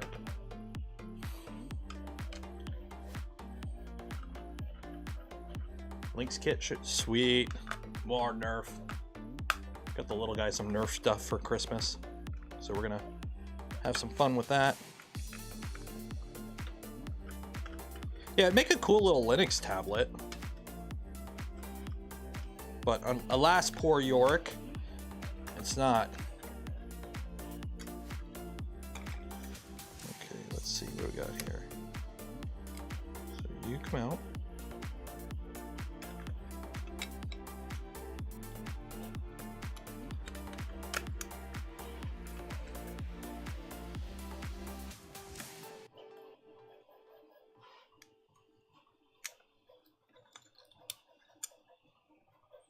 Ah, dang it. So the screen is built into it. Yeah, that sucks. That kind of sucks. Oh. It's a CRT8. It's a CR. If anyone here who knows anything about computers, it's a CR-T800C processor. No idea what that means. And of course, the screen is its own thing, so we ain't getting that screen out. Yeah, garbage. Garbage. Prusa XL when? Joe, are you in chat?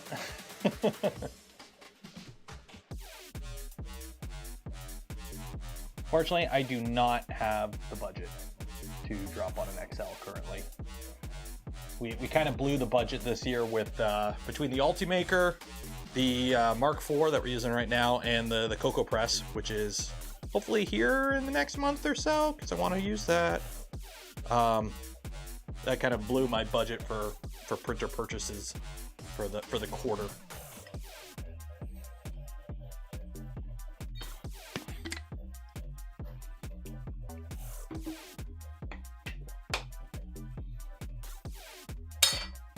Because now I really want to play around with the XL with the multiple tool heads.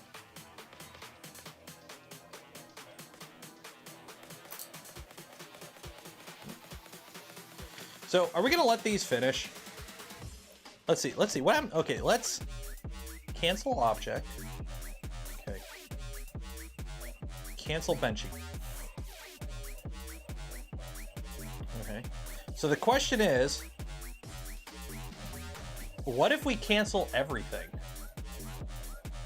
Cancel current.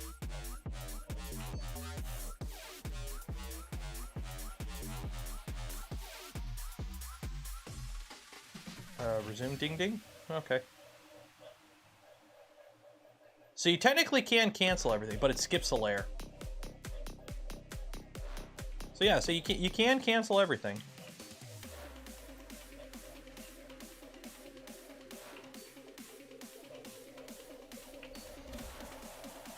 Okay.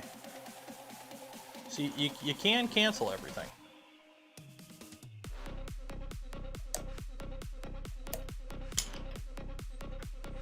Cool.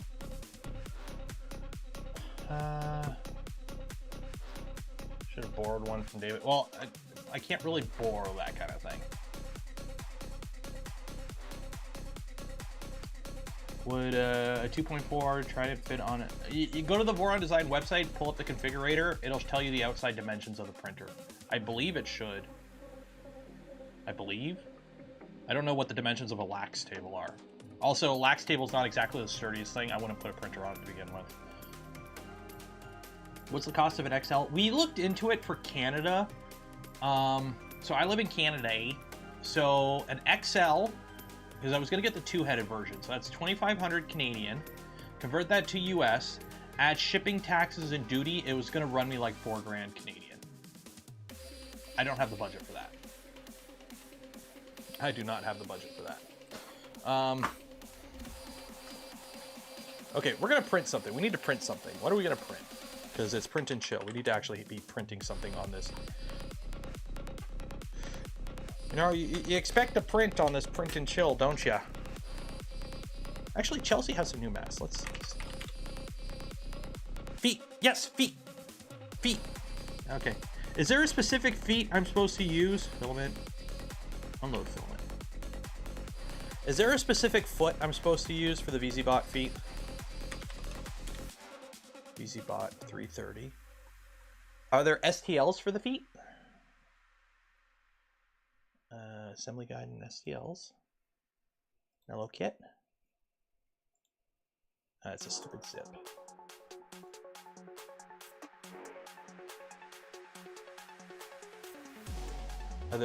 Is there an actual STL for the feet?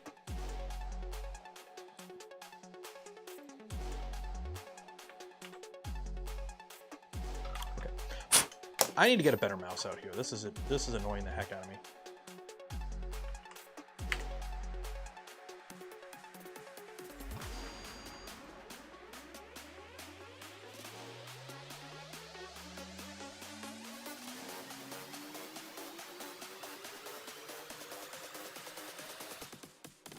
Screen mount tools, easy print head enclosure, front door panel trim.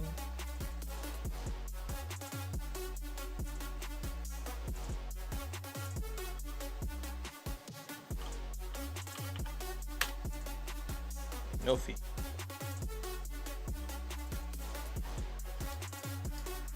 No feet. Okay, so now we load the TPU.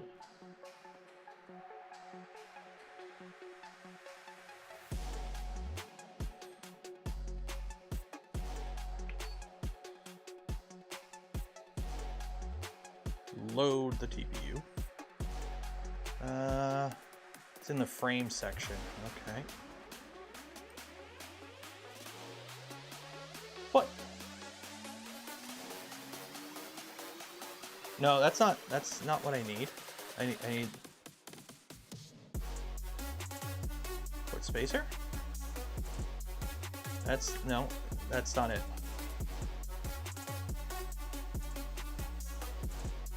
Yeah, come on. Yeah, so that's not the foot I need. Those are the feet. These aren't the feet because there's an actual foot that screws to it. So that's what this is for. There's like an actual foot.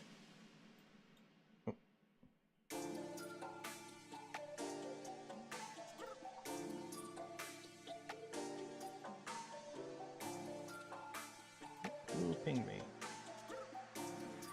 Who is pinging me on Grant server? Oh, there you go.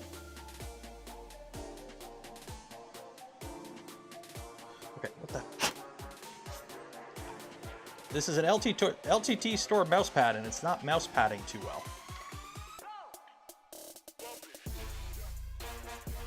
feet are printed. No, they're not. But there's a, you can print, okay. Is the mouse dying? What the heck is going on with this?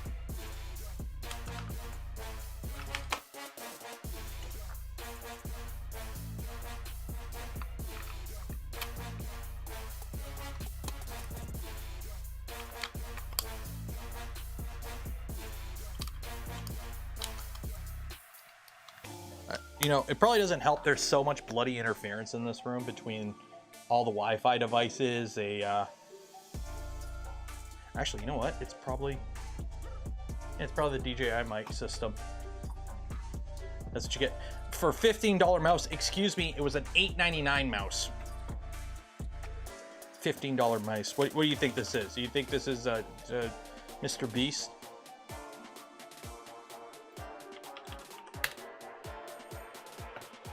Feet.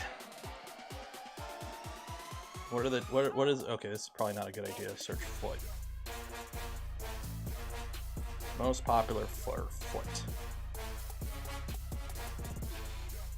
Check Discord.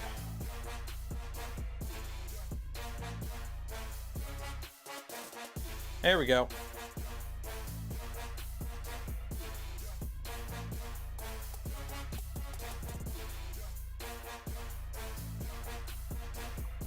You know what's funny? I don't know how, but like the mouse gets worse throughout the stream.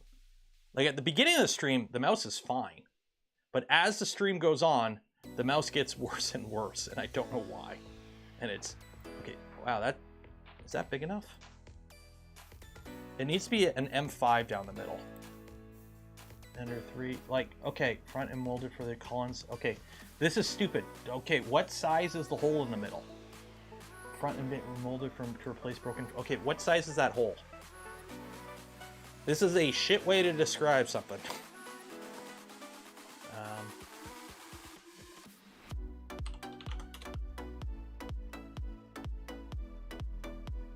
They need to be M5.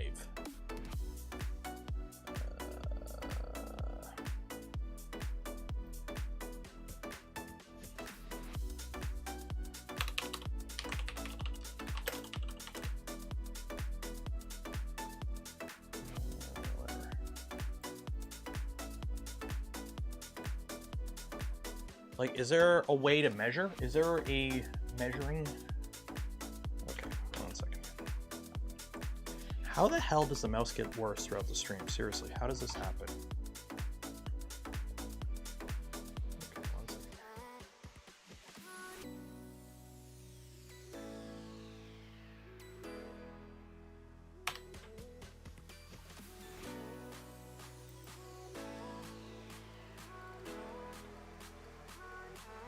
Tools. Grid and view. Okay. Where's the fucking measure? Oh, that's 3D Builder. Open with.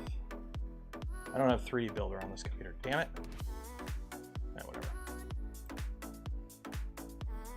Because it needs to be like M5. Actually. Okay, somebody who has the VZBot CAD.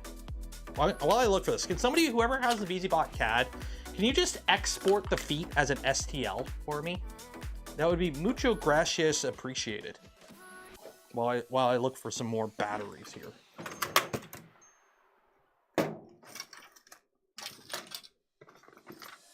That's a double A. Shit. Do I have triple A's? Wifey, if you're watching this stream, can you bring me down some triple A's? Dang it. I do not have any triple A's down here.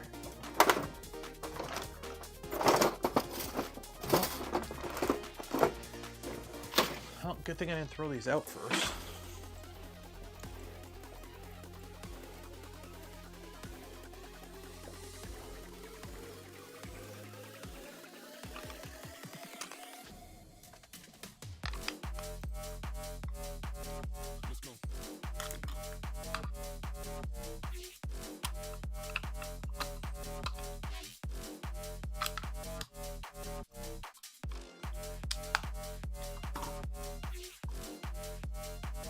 There's a measuring tool and Prusa slicer. Okay. Where is it? Oh, there we go. Measure.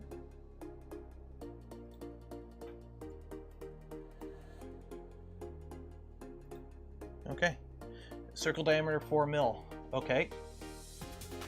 That might work. So the question is, how big of a bolt do I need in the foot of the hole is 5 mil? Okay. Oh no, it's the hole is 4 mil. It's a 4 mil hole on the inside. So is the hole supposed to be 5 mil? Or is it supposed to be 4 mil?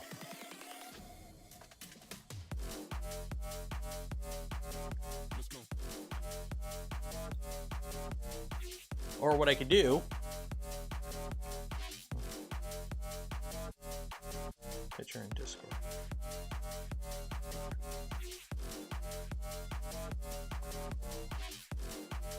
Okay, I know those are the CADs. I'm not going to download the CAD and pull that up. Okay, what do you mean picture in Discord? What do you mean picture in Discord? I don't see any pictures in Discord. Oh, that. Okay, well, we'll print them, and if they work, they work. If they don't, they don't. Yeah, if they work, they work. They work, they work. Because the thing is, I don't know if it needs to be an M5 hole or an M4. So you know what we're going to do? Watch. We're going to grab one of these. Okay. You're going to scale this. No, not all of them. Wait, go back. Undo. Undo. That is a separate object. Okay.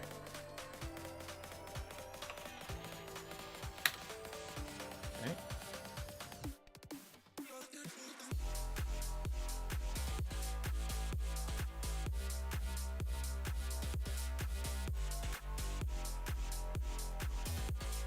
Okay, circle diameter 5 mil. There we go. Okay. So what we'll do is we'll just print 4 of each. There we go. Easy peasy. This is Flex. I think I used the Prusament Flex last time. It worked pretty good. Generic Flex, that'll work. Okay, we want this structural. Discard. Okay. With like 40% infill. Slice now.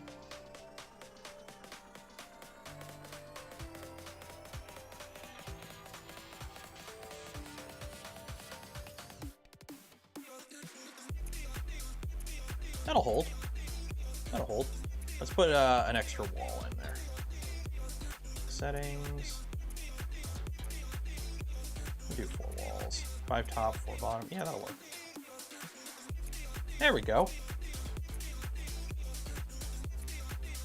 That'll hold a printer. Provide some flex. There we go.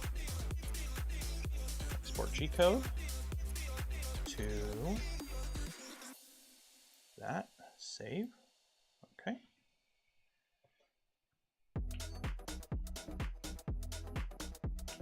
Yeah, I don't know why this doesn't do a cooldown after you change filament. You have to like tell it to change, like to cool down after. It's kind of annoying.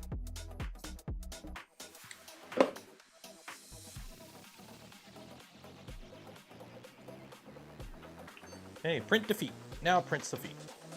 What time are we at anyways? 3:40. Shoot.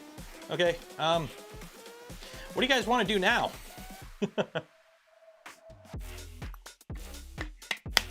Not sure if there's a tax and duty advantage. Not really. Not really. In fact, if anything, it's going to be worse because they're going to pay taxes and duties to import to the US, and then I'm going to pay taxes and duties to import into Canada. Dance.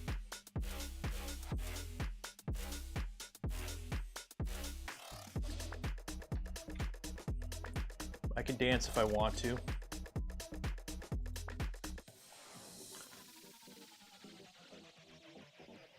The machine is slow opening the file. What do you mean open? It's already printing.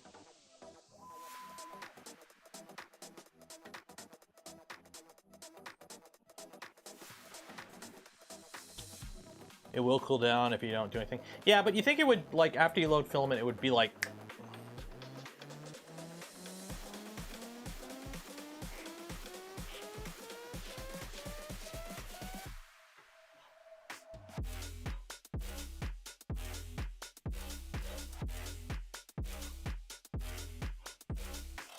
Linky in Discord. Linky in Discord for what?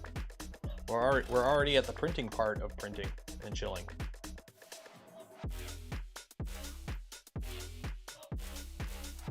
Orion Blaster. Oh, the links? Yeah, you told me you were sending me this. I've already looked at it. Oh, your PC trying to open. Any preference on CAD software? Whatever one you like.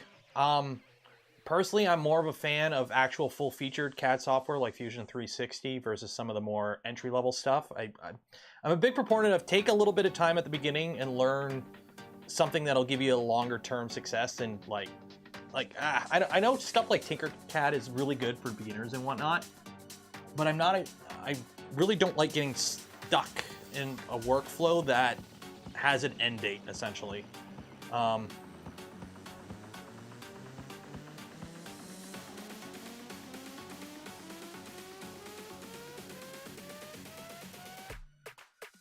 It's a bullpup. I know it's a bullpup. I mean, personally, I'm not a fan of bullpups, but that's just me. And that's also with like real pew-pews. A Nerf gun doesn't really have the same restrictions.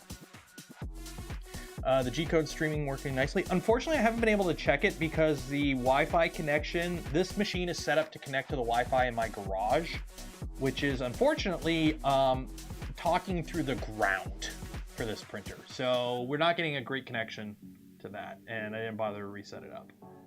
But the cancel object is pretty dang solid.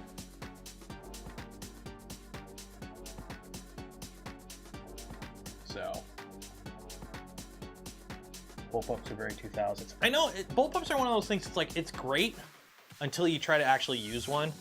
But it's like, yeah, let's get a full-length barrel in a compact form factor, instead of just redesigning the rounds to be more play with twist rate and whatnot, so you can actually get the performance out of a shorter barrel. And also the ergonomics go out the window. Try reloading a bullpup while prone, wearing 50 pounds of gear is just bleh.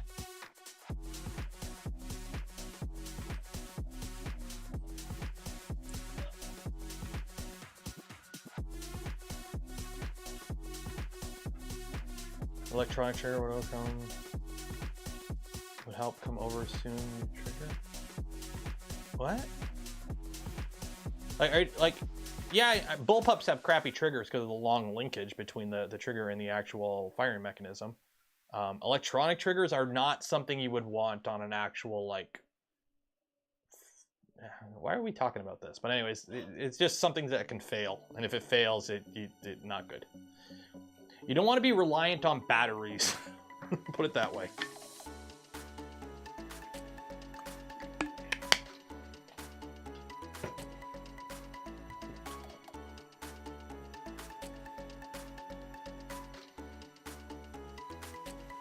Wow, look at that flexible filament go. Thoughts on tape chain for Voron?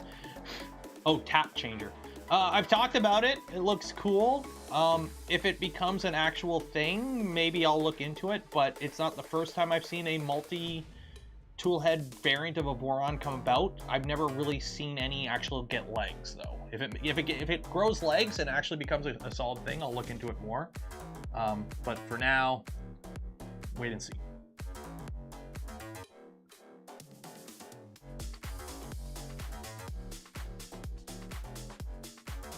Yeah, YouTube. Yeah, we can't play around with the pew-pews. Gotta be careful with the wording. We're don't want to get 3D print generaled. Ultimaker, you can live here. I still gotta put the CHT in the Ultimaker. You're not seeing the giveaway link in the description? Really? Because 355 people have and entered. If you've been watching since the start of stream, you may need to hit refresh if you're here before. Because I don't put the link in the stream in the description until we go live. So if If you've had the stream open since before I went live, it's probably not going to be there. You got to hit refresh.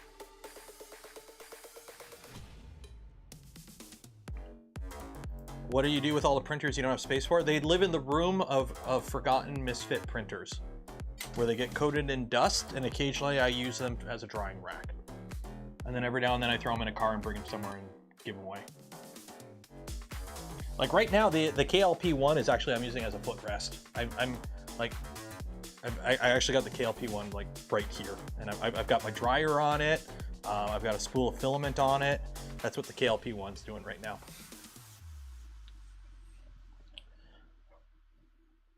Foot is posted. Well, it's a little late now. I will check the foot. Rubber feet. Let's take a look at that foot. If it's a virus, I'm going to be very... Okay, yeah, it's a foot. Yeah. We'll use the feet I'm printing. Hopefully they work.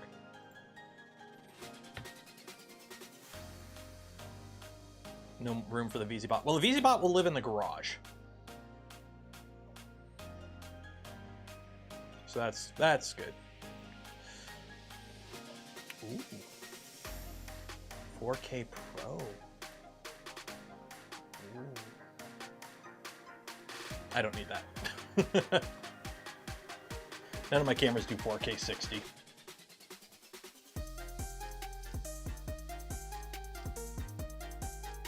What are we printing on this lovely Friday? Well, we were playing around with Prusa's new firmware in Cancel Object, which worked beautifully once you adjust the setting in the slicer to make it actually work, which, yeah.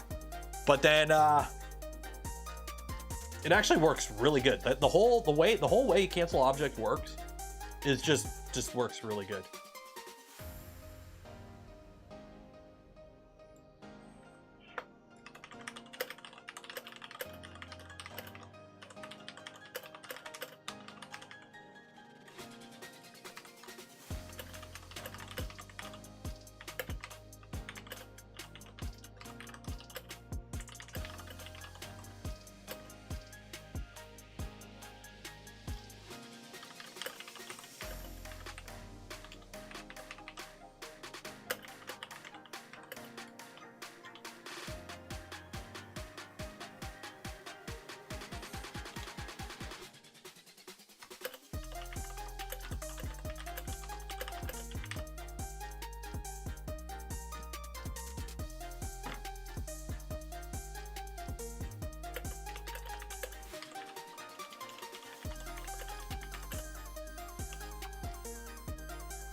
We got we don't have 3. We got 314 people here, but not even 200 of you have liked the smash button.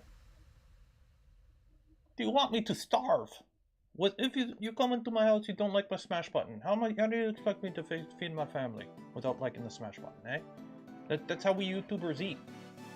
Bigger number, better person. How am I gonna justify myself?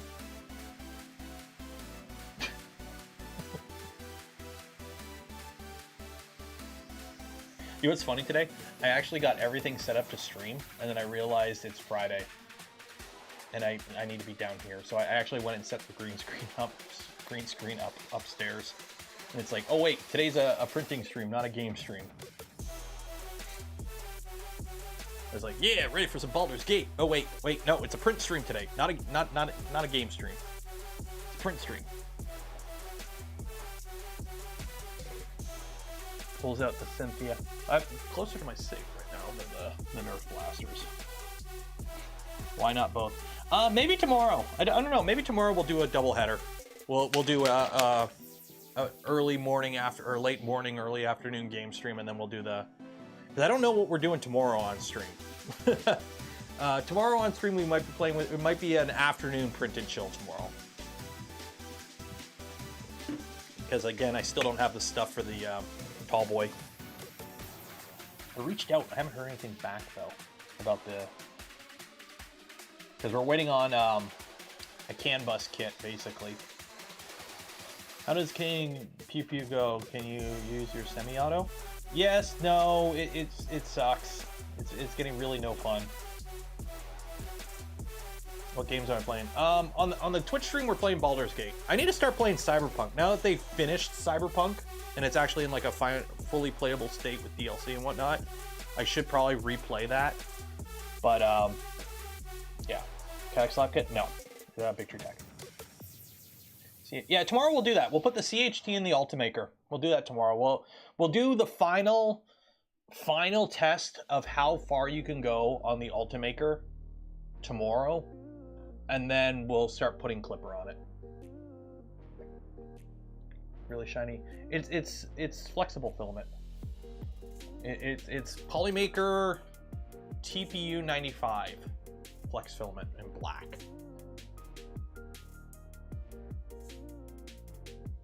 Yeah. My wife got the little guy some blasters for Christmas. I don't know which one he has.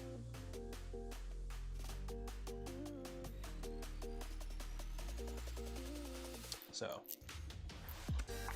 the fact that this cable has a sticker on it annoys the heck out of me.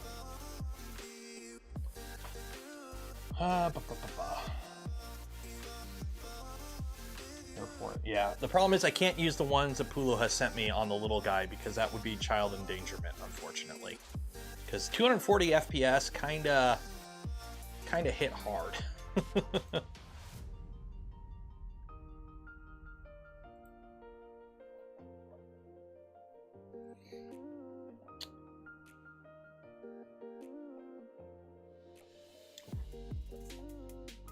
This is cool. Just look how fast this filament swap is. Right now I'm printing a multicolor print on the bamboo, and it's taken like a day and a half because of the filament swaps. And off you go. You only have that itty bitty little prime tower.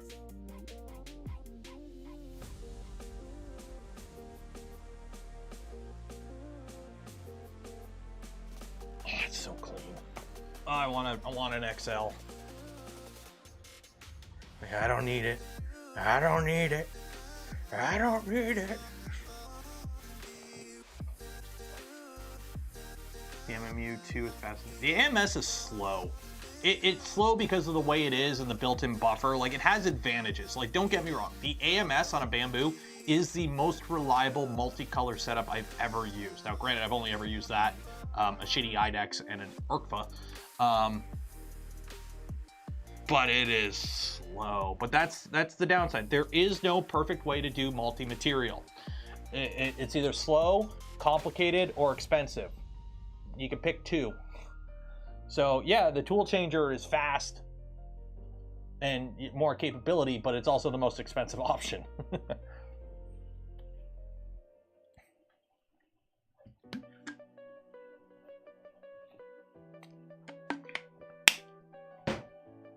Do a 3D printing nerd and just steal an XL. He didn't steal an XL. Let's all be honest here. By stole, you mean, you know, Prusa has a marketing budget now.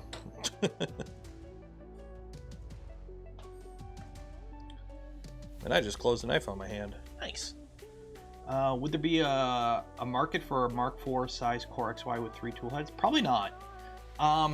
Something like IDEX would make a bit more sense at that size, because 3 tool heads is kind of starting to get cramped. Because at that point, 3 is yeah.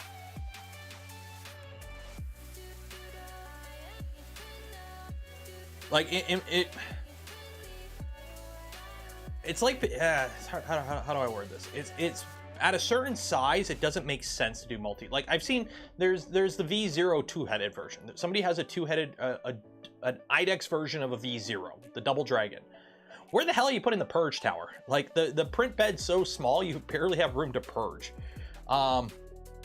So it's like, yeah, you can't, like, even this, like, just looking at a Mark IV, right? So if you had the Mark IV, if this was an IDEX, you would lose this much print volume, right? So your bed would be that. Like, tool changers, at least, you know, you get a big machine, because remember, scaling a machine up isn't that expensive. Let's be honest here. When you make a bigger printer, right? When you make this, but bigger, what do you need? You need a bigger frame, longer rails, longer belts, and a bigger bed, and longer wires. The amount of motors is the same. Everything in the tool head is the same. The screen is the same. The electronics underneath are the same. The amount of bearings and pulleys are the same.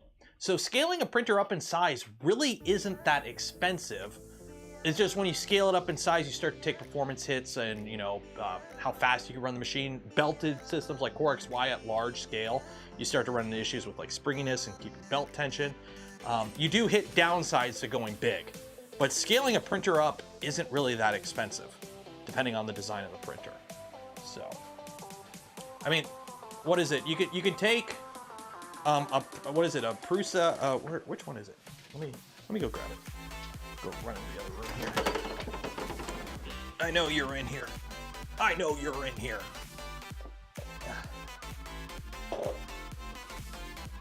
Aha. You go there. You come here. Okay. Ah. Okay. So for perspective, Kingroon KP3S? KP3S. Okay. I take this piece of 2040 off. I take this lead screw off. I put a bigger piece of 2040 in a bigger lead screw and extend the wires. I can make this Z as tall as I want, as long as I replace 3 things. So, and you go on the slicer or you go on the firmware and you tell it's bigger. But making printers bigger is not the hard part. Anyone can make a big printer.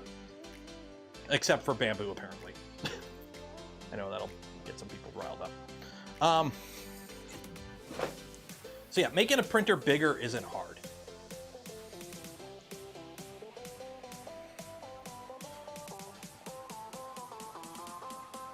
IDEX is really nice. IDEX is really good if you need support material.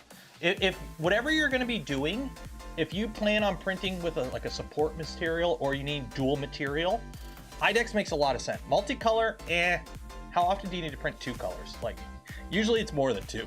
Like, I find even the AMS at 4, I really wish the AMS had 5. 5 is kind of the sweet spot for multicolor, in my opinion. Too many times I've done prints on the AMS where I've had to change out a color. Like halfway through the print, I take one color out and swap it with another because I had to fake it having 5 colors. IDEX plus MMU. If you want to be totally pimp, what you would do is you would get an XL, a Prusa XL, and put an MMU on one of the tool heads. So that way you could do 4 different materials plus a 5th tool head with multiple colors of a single material. What are we printing? We're printing rubber feet for the VZ-Pot. Because I have to print something. Although we may end the stream a little early today. We might end it at 4:30 because I want to make dinner. I think little guy's got swimming tonight.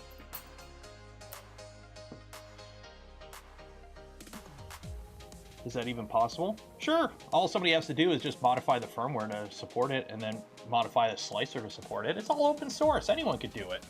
You just open up your slicer. Like all you do is you open Prusa slicer, you right click, you open it with Notepad, and you just start typing stuff, and eventually it'll just work, right? That's how you change something, right?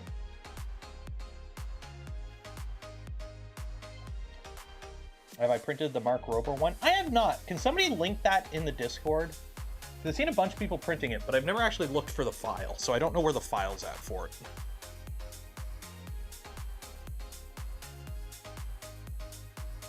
I'll print one up here on this guy. Just get the bed going.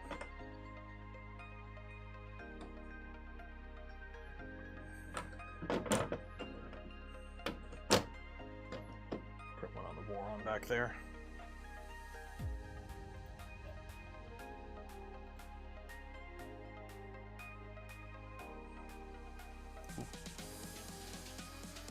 Space rifle prop for cosplay toys. That's a bolter. That's a bolter. That is as close as legally we can call a bolter without it being a bolter.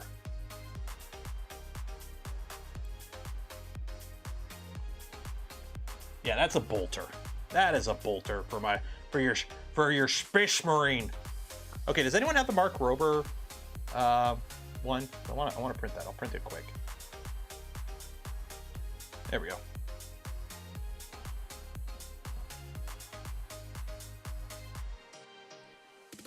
Full scale. And download the dart. Okay. And then let me fire up Super Slicer, because I use Super Slicer for that one Voron. Okay.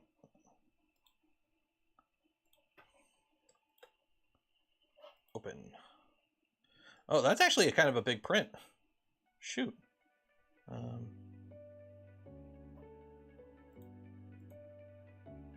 That is actually a kind of a big print. Shoot. Can we fit it on the bed? I didn't realize how big this would be. Yeah, that's not gonna fit. Okay, there's like a 3rd scale model one. Let's download that. 3/4 scale download.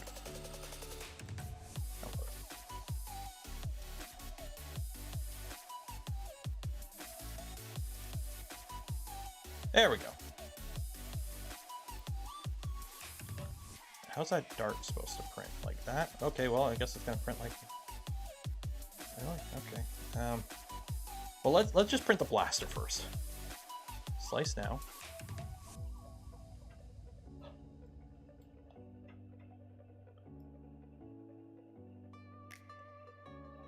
Okay.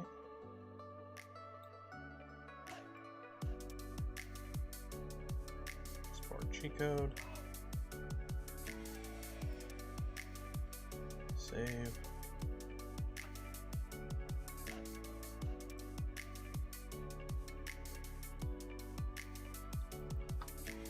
Printers, come on. Okay, I am buying a mouse. This is getting too annoying. I need to buy a mouse. I need a proper mouse. There we go. This is getting way too annoying.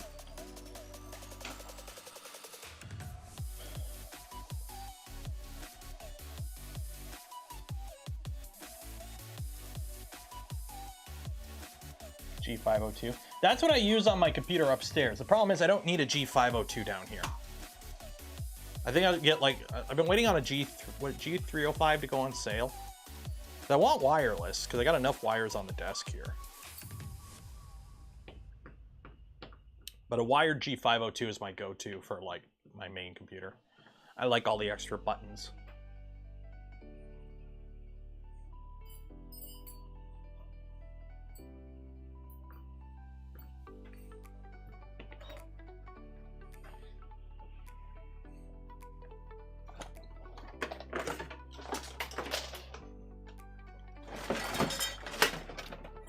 There we go. That comes here. I think this is, yeah, this is that for the Ultimaker. Don't want to lose the Ultimaker power supply or misplace it.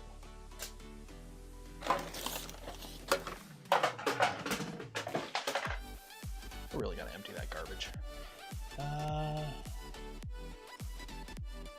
You're bulk buying G502s for 30 bucks a pop. Where are you getting G502s for $30?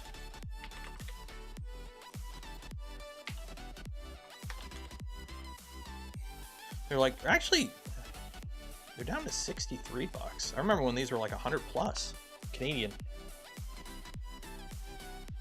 G502 Proteus Spectrum for 50 bucks. Oh, renewed, but still. Where's the wireless one? G305. I want wireless, that's the thing. Yeah, 50 bucks for a G305.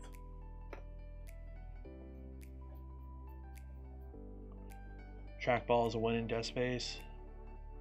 What is that? Logitech MX Ergo.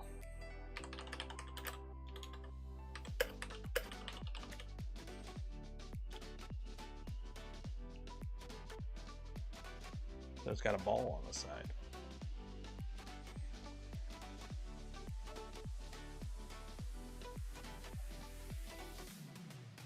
Buy, build a bamboo mouse. No. Also, I think it's wired. It's not wireless.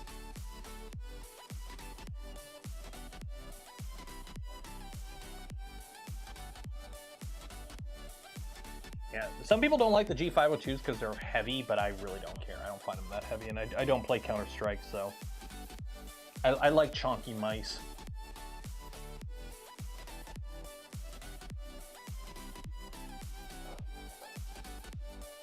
MX Anywhere. What is the MX Anywhere?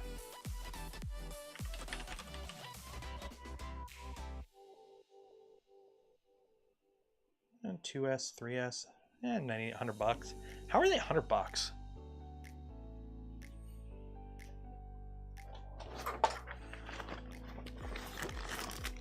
What's in here? That's that.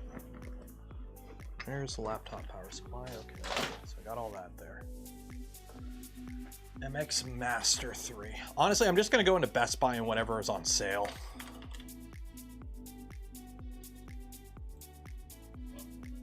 Any idea when my Clipper Ender 3 picked up the clicky probe on filament change? No idea. Probably something in your G-code commands or macros.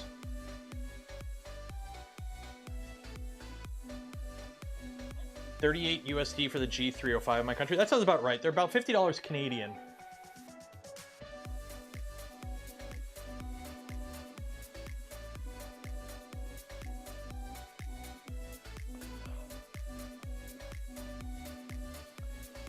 Yeah, 50 Canadian. Yeah, I'll probably end up just buying a G305 Canadian. Which is funny, because I don't get this issue with the mouse in the garage. I only get this issue with the mice in this room. Unless, for those that watch the channel regularly, do I have mouse issues in the garage? I can't even remember anymore. I have 3 different streaming setups. I stream almost 20 hours a week now. Also, hey, next week, members live stream. So, probably should, well, actually, no, it's a good time to announce it now because I got more than 300 people here, so it's good to announce stuff mid-stream. Next week, on Thursday, will be the members-only live stream. Every month, we do a live stream that are just for members of the channel, so Patreon supporters and YouTube members.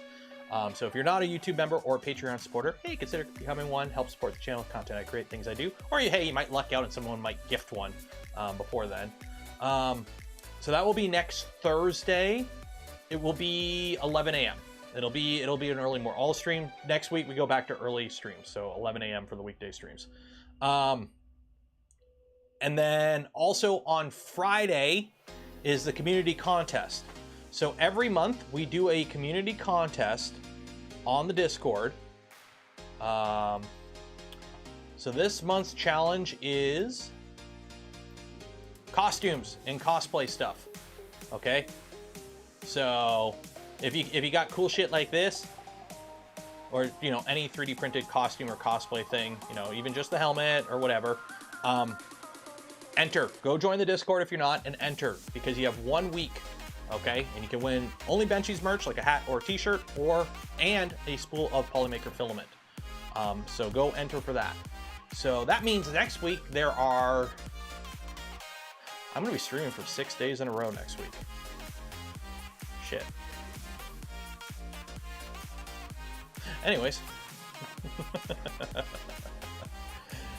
we got a Monday game stream Monday.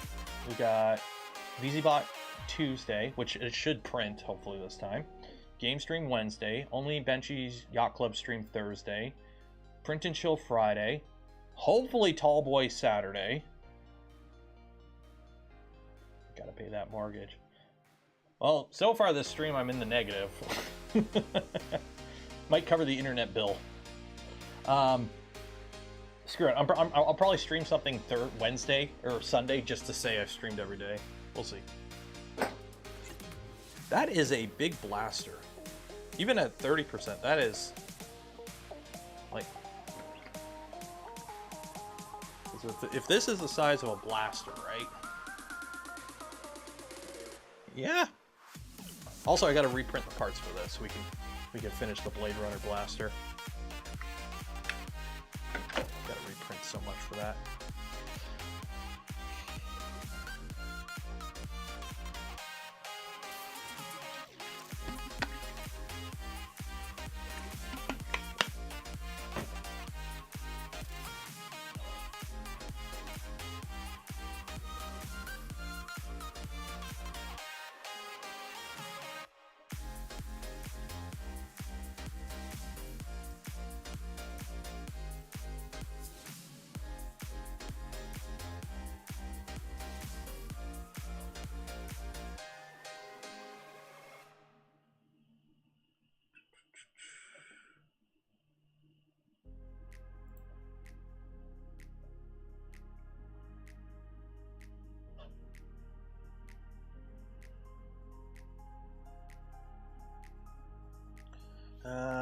race to see if I can build my non-copyright infringing space rifle before you finish your Deckard blaster. Well, Star Wars, you're allowed to use Star Wars stuff and props and whatnot. Like, Disney is not too happy when it comes to that. Digital Panda, $5. Cheers. How's it going? It's going great. I think I'm going to make ravioli. I got some 4-cheese ravioli I think I'm going to make for dinner with some homemade, because I still have some homemade meat sauce, like pasta sauce left. So I think we're going to make that for dinner tonight. Unless the little guy wants pizza, because he had a really good week at school, so we might do pizza. We'll see. We will see.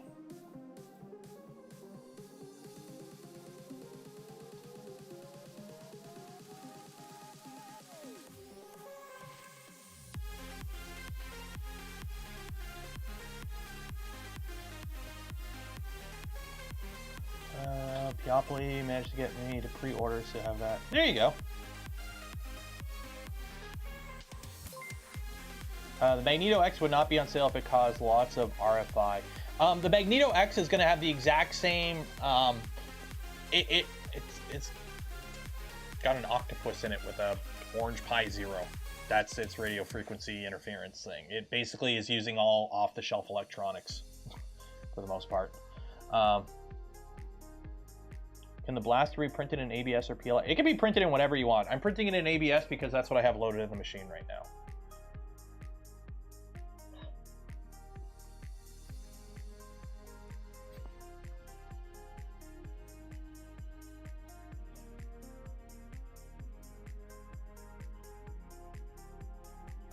But yeah, I know some people were like saying like, oh, the Magneto X interferes with phones and whatnot. It doesn't any more than any other magnet does. Like your computer hard drives have magnets in them. Like they put that sticker there because people kept leaning over the machine and people had like badges and whatnot on them. So they were just playing it safe.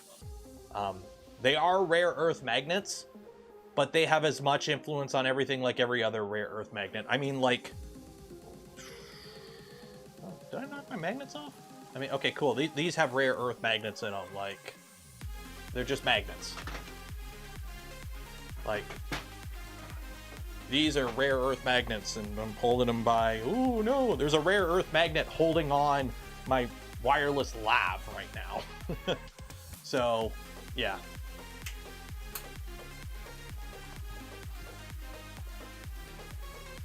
But how do they work? That is the question. How do they work? Do I have anything printed in Polymaker Gold ABS? I don't know. I can't remember if I grabbed a spool of that the last time I did a Polymaker stock up. If not, I gotta grab some. I think I'm printing this with a brim. Am I printing this with a brim? Did I accidentally leave brim on?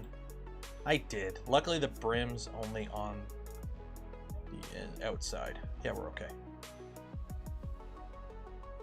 Yeah, I accidentally printing this with a brim. Shit. Oh well. It'll be fine. Where can you get a nice Voron shirt like this? Oh, this one, it's simple. Join the Voron team, and next time we do an internal group buy for an event, put your name in.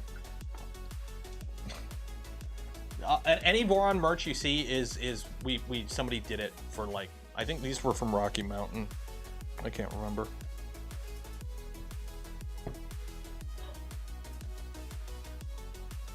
I think there is a Teespring store on the Voron Design website, but it's Teespring, and it's not really updated that often, if ever. And I don't sell Voron merch on my site because this is the Nero 3D show. Step 1, join the team. The benefits of the motion system, real, visible in prints, and not causing any problem. As far as I'm aware, like they did have a demo print there. I don't think I actually got B-roll footage of it. They did have a demo print there, and guess what? It's a print. It's a 3D print. It looks like every other 3D print because we all use STLs for the stock file, so they're going to be faceted in certain regards, and it's going to look. The print looks fine. It looks like every other print that comes off a good machine. Like, we're all using the same G code here. So, yeah, it has advantages in the fact that you don't have to deal with belts, pulleys. If you want to make an IDEX, if they want to do an IDEX version down the line, it makes it really easy to do. Crazy high accelerations. Like it does have a bunch of advantages, but in terms of print quality, it's a high quality printer. It'll print like every other high quality printer, hopefully.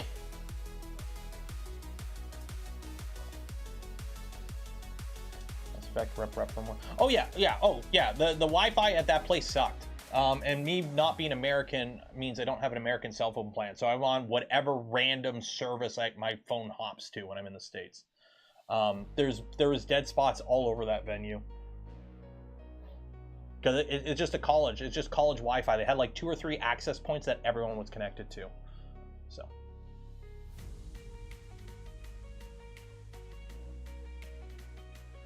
Have you talked to Hector or anything about carrying some? No, because Hector isn't Voron. Like that's the thing. Like it's all up to Max. And considering like I can't put, I'm not gonna go into it. I can't go into it. Put it that way. Like there's enough shit going on with the Voron branding with companies using it willy-nilly, that there's stuff going on. Put it that way.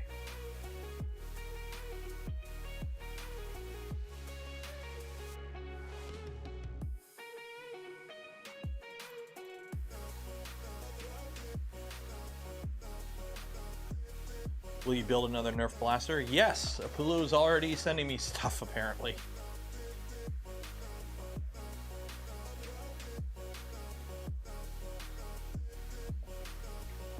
I was lucky to get 3 feet of Wi-Fi in for free. Yeah, for whenever the Voron team goes to an event, we actually bring our own Wi-Fi hotspot that we connect all the printers to before we go. So like somebody in the Discord will share the credentials, so we'll all set them up. So that way we can control them at an event. I know, who was it? Somebody at Murph brought a Starlink.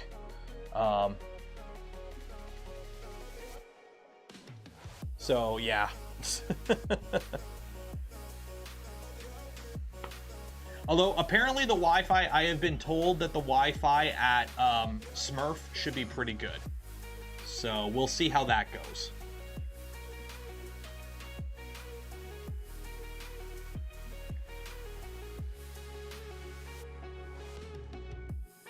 We need our printers to be accurate within like 0.01 millimeters, not 0.001. You're splooging molten plastic out of a glorified hot glue gun. 0.01 millimeters is, in my opinion, not realistic for FDM. Because there are way too many variables that will affect 0.01 millimeter accuracy. Yeah, there's too many variables. You can't guarantee 0.01 in accuracy with FDM. 0.1 I could see. But 0.01 is a fool's errand, in my opinion. If you were chasing full dimensional accuracy on all your parts, on everything that comes off that machine to be within 0.01 repeatedly, is a fool's errand. 0.1 is the most realistic you'll see. And in my opinion, if you're within half a mil, it's FDM. You should be designing your part with FDM in mind and not be designing the part to require tolerances that specific. There are cheats and ways to get around the ability that you can't guarantee accuracy when you design stuff. We use a ton of those in Voron designs, and other, Prusa uses them. Tons of companies that work with FDM printed parts on the regular know the tips and tricks to design around requiring extreme tolerances. There are ways you can design things that if your printer prints stuff 0.23 mil bigger or 0.23 mil smaller, it'll still work. So. Yeah, filament variance, cooling, shrinkage, tolerance. As you print a bigger object, however dense this is will affect it, how much it contracts. There are so many variables at play when you print something with an FDM printer. Guaranteeing accuracy is, yeah. That's why if you look at any print surfaces, or when you look at any print services, like services that sell 3D prints. Grant, if you're in chat, please feel free to chime up. They usually have disclosures like this is an FDM print. Set your expectations accordingly. Why are there only 2 screws in the hot end fan? Because there's only 2 screws in the hot end fan. Are you afraid it's going to fall off? I have no idea. That's what the manual said to do. No root appendage. We tried. It made it this far before we tried cancel object. Yeah, filament type. Honestly, that's probably one of the biggest improvements. Like we were, can't remember where I think might have been with Grant. I can't remember who I was talking about. The Ultimaker, because wow, that the exposure is not gonna be friendly to that. There we go. Let's do this. There we go. This is printed on the Ultimaker original in a day or something. Okay. With the original slicer. So we're talking like a slicer from like original Cura from like 2000. I can't even remember how old. It's like 10-year-old slicer. Okay. It don't look too bad. Yeah, it's not perfect. It's pretty stringy and a little under extruded. But like, this don't look too bad. And I think the current head canon reason is filament used to be shit. Back in the day when like these machines were just starting to get traction, filament was shit. And a lot of the issues that you see that old printers had with jamming and clogging and under extruding and over extruding, a lot of it can be just traced back to shit filament. And now if you feed these machines good filament, like some Jesse PLA or hey, Polymaker, link in the video description, they run a hell of a lot better. Filament consistency, filament quality has just made so many improvements over the last decade that like you should expect decent results out of these older machines still because of that.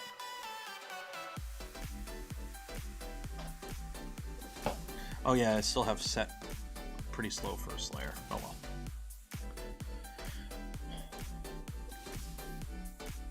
Oh, you can still get, oh yeah, shipment. You can still get bad filament. It's called the Amazon bargain bin sales. But there is still bad filament out there, believe me, especially ABS. If you buy cheap ABS, you're asking for trouble.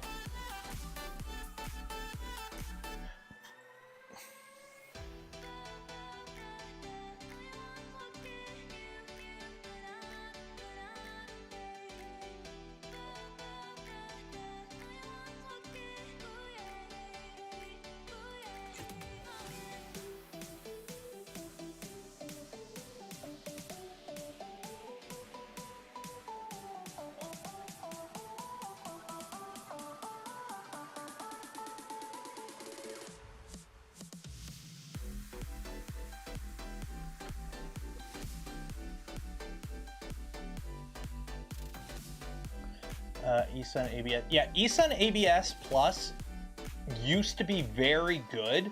And by very good, I mean, it was a really good entry-level filament. It was very forgiving. It wasn't the greatest. It was a little springy. It was a pretty, how do I word? It was a pretty PETGE ABS in terms of like material properties. It wasn't stiff. It was very spongy, but it was good enough for Voron parts.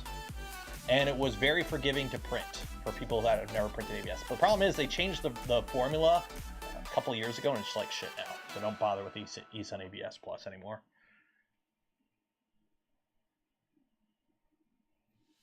Looks at 10 spools of EDMAX PLA just straight. Oh god, was it Sunlu? I can't remember who it was. Andre, if you're in chat, I think it was Sunlu. There was a brand of ABS that showed up on Amazon Canada one day. This was years ago.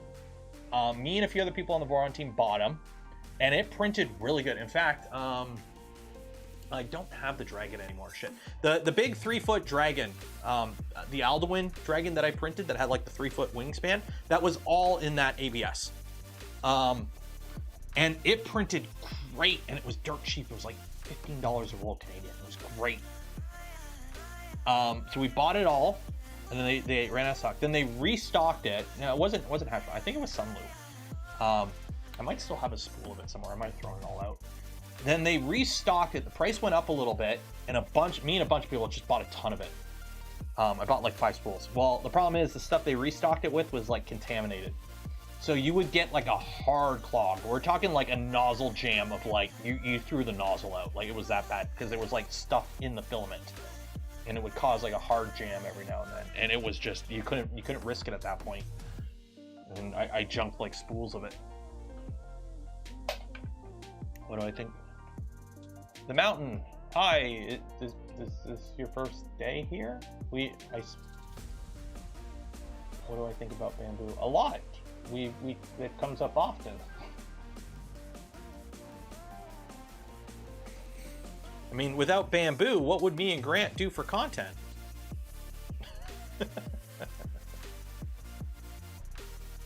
You know, considering I've done streams involving bamboo printers like 3 or 4 times in the past couple weeks. Yeah, I totally hate them while I use them for content on the regular. Yeah, I think I don't have any of those spools anymore. I think I threw them all out.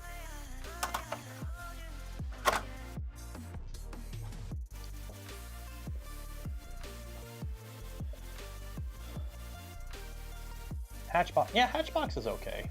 Hatchbox was like the first like couple spools of filament I bought when I first got into 3D printing.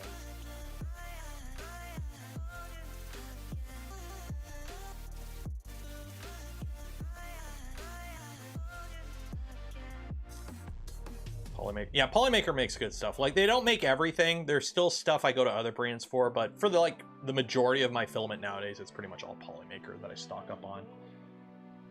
Like right now we're printing Polymaker TPU. Do you have any suggestions for printers other than the P1S, X1C if my friend wants to make multicolored prints for cosplay? Why do they want to make multicolor prints for cosplay? Here's the thing. Raw prints are not really great for cosplay. Do I have an example that I could use from in this room? You're probably going to want to post-process the prints. All my Mando, yeah, here you go. Okay. So this is a raw Mando helmet, okay? So this Mando helmet here is fresh off the printer. All it's been done is spray painted, okay? No post-processing at all. Literally took it off the printer and spray painted it, okay? It looks like shit. Those layer lines are super obvious. Now, if you don't care about layer lines, then whatever. But you're gonna want to post-process pretty much anything that comes off a 3D printer for cosplay. And at that point, why are you printing in color? You're gonna be painting it, you're gonna be doing whatever. The thing is too, with you're limited on size with cosplay. Like even when I did my Mando suit, it was really nice to have a 350 scale printer, my Trident, to print some of the bigger pieces in one piece. Yeah. How about everyone? I've tried it. It's okay. I don't go out of my way to buy it, but I've gotten a few spools and it prints okay. But yeah, with cosplay, you're gonna have multiple parts. You're gonna be gluing stuff together. You're gonna be sanding, priming, painting, weathering. Stuff's gonna get chipped. You're gonna want to clear coat it. Like yeah. For LARP, yeah. Like if you're just like you just need a prop really quickly and you don't care about like it's just meant to mean like LARPing essentially. Multicolor, yeah. In terms of the most reliable off-the-shelf multicolor setup is probably a bamboo machine, P1S or an X1, with the AMS. That's probably your best bet. DMK 714 499. Cheers. Hey, now that you've had some time with it, would you recommend the King Rune KLP1? My King Rune KLP1 is doing a very good job at holding up my filament dryer. Yeah, that's what it's doing right now.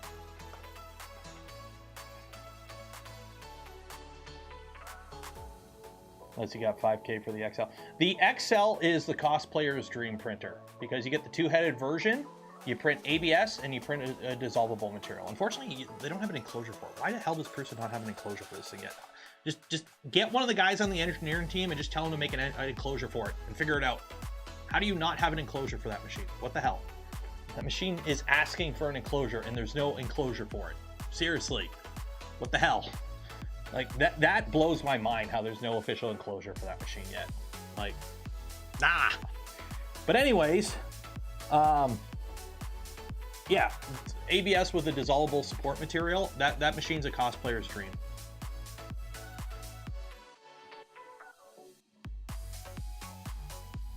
It doesn't have the draft shield thing. The bellows aren't, you can't buy the bellows. It's not an official thing. They had it demoed, but you can't buy the bellows.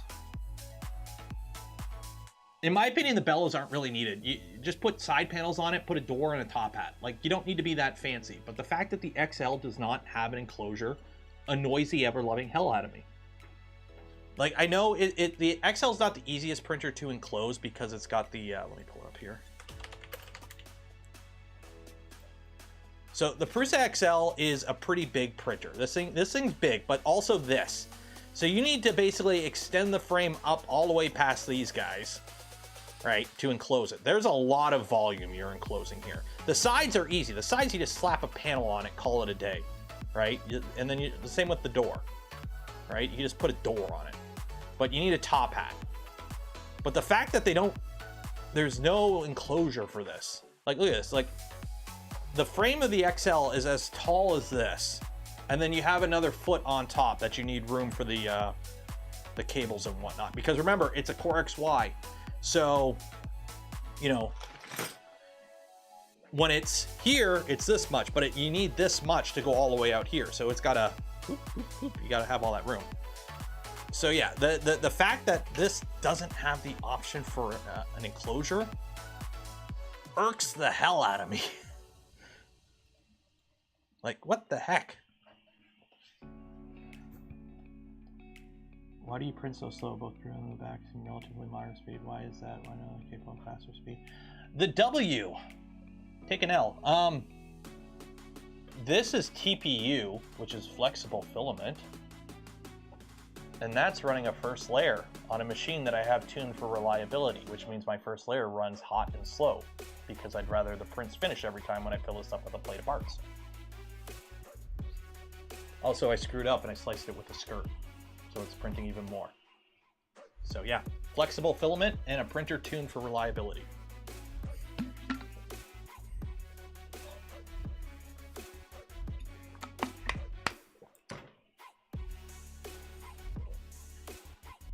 Which I will say though, the extruder is really good at TPU.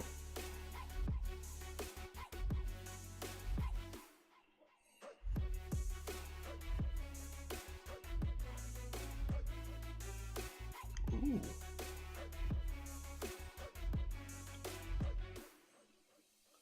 Ooh. Oh, those are cool. Those are cool. Those aren't public though, so you can't see.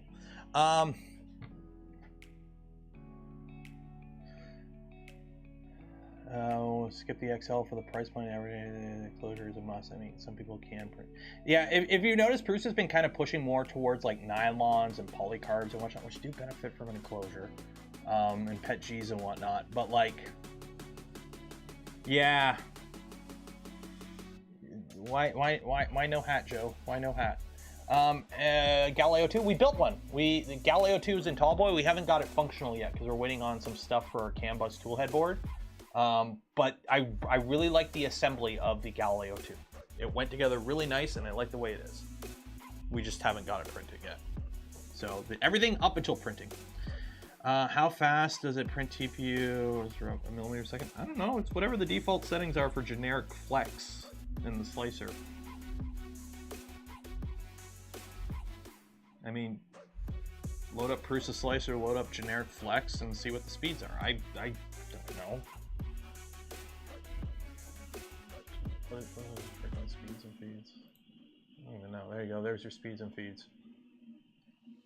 Honestly, to be honest, as somebody who's a creator in the 3D printing like sphere and has been involved in 3D printing for over 5 years and has been a content creator for over 3 and almost full time for 2, the whole dick measuring contest with printer speed is annoying as fuck. Like, no offense to those that like it. Like, don't get me wrong, I like good speed benchy on a good day. I enjoy a good speed benchy video. But the whole dick measuring contest about speed is just old. It's gotten so old so quick. And like the tribalism it causes, like, I really don't care how fast my printers are. I really don't. Like, I don't know. The amount of tribalism that has arisen because of my enclosed Core XY machine is faster than your enclosed Core XY machine has gotten really annoying real quick. And it's not the machines, it's the communities around them, honestly. So. Are we printing phallic pink figures today? No! Actually, we did. But we tried out Prusa's cancel object feature, so it didn't finish. So. What do you think of Flash Forged Filament? I've never used Flash Forged Filament, so I have no idea. Remember, I'm in Canada, so a lot of times certain filaments I don't even have the ability to buy. So. I do have the giant mushroom man that we printed the other stream, though. It's up in the computer room. Orbiter V3 when?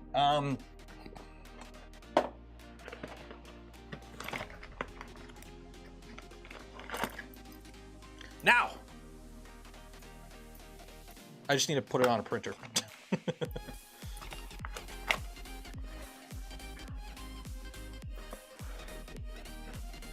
Ooh, Orbiter V3. Ooh. Ooh. Spooky. I need to figure... Somebody sent me a mount. I don't know how good it is, but somebody quickly catted up a mount to put it on this. I kind of want to upgrade the Mark III, put this on it, put Clipper on it, and turn this into like a Mark IV Lite, kind of. Elf 310, gifted 5 community memberships. Cheers!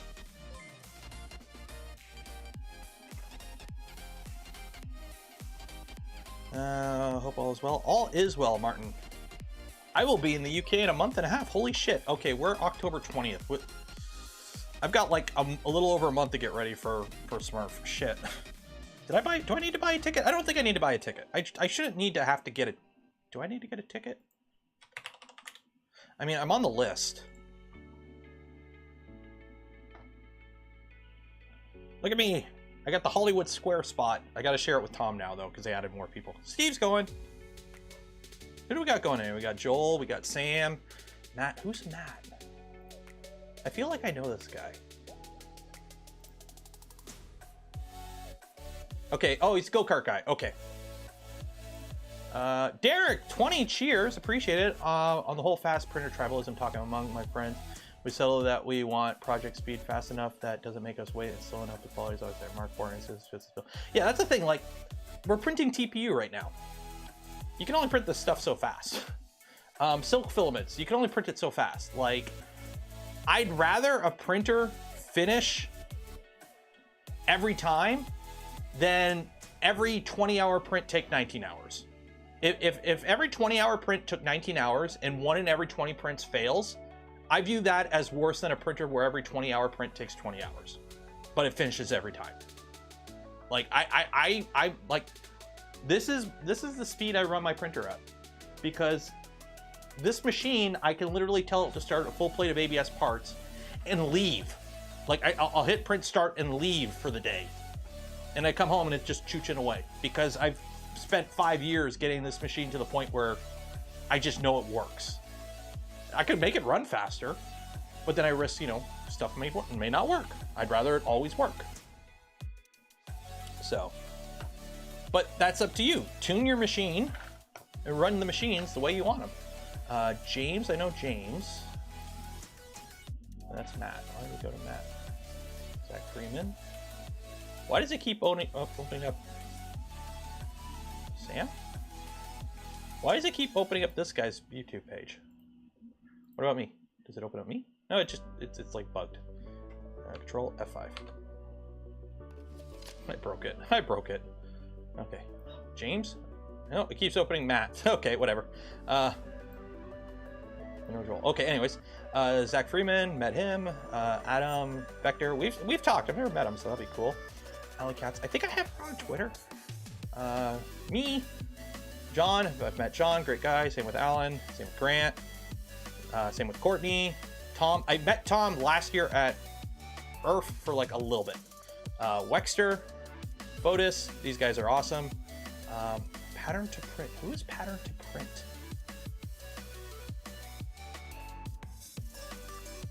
Okay. You got a YouTube page? Or a designer. I think they're a designer.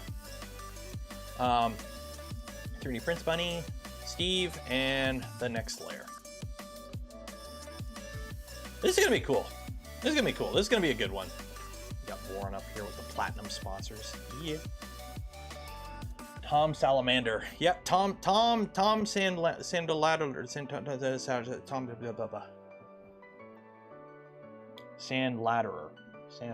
Sandladerer. I think. I got a lisp. Okay, I have an actual speech impediment with like lisp. So it's like made with layers. There we go. It's made with layers now. Yeah, I'm looking forward to Smurf. It's gonna be awesome. So if you can make your way out there, make your way out there.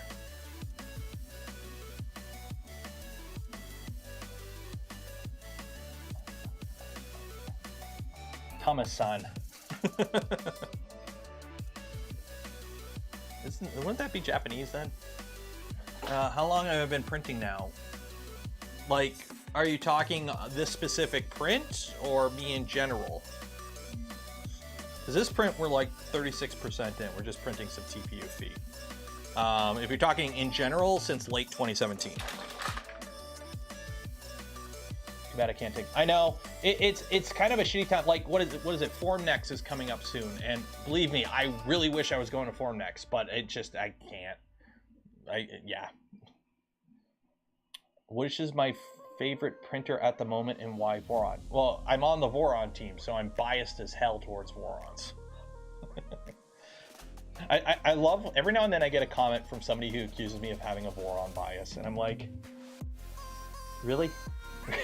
Really?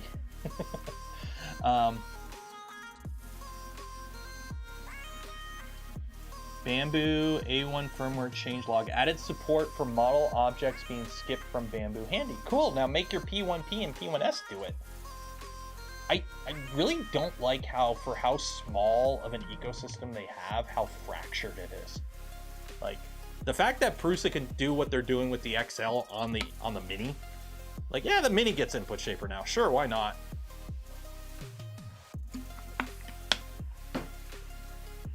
Been over a year since Voron 2.4 R2 went 2.5.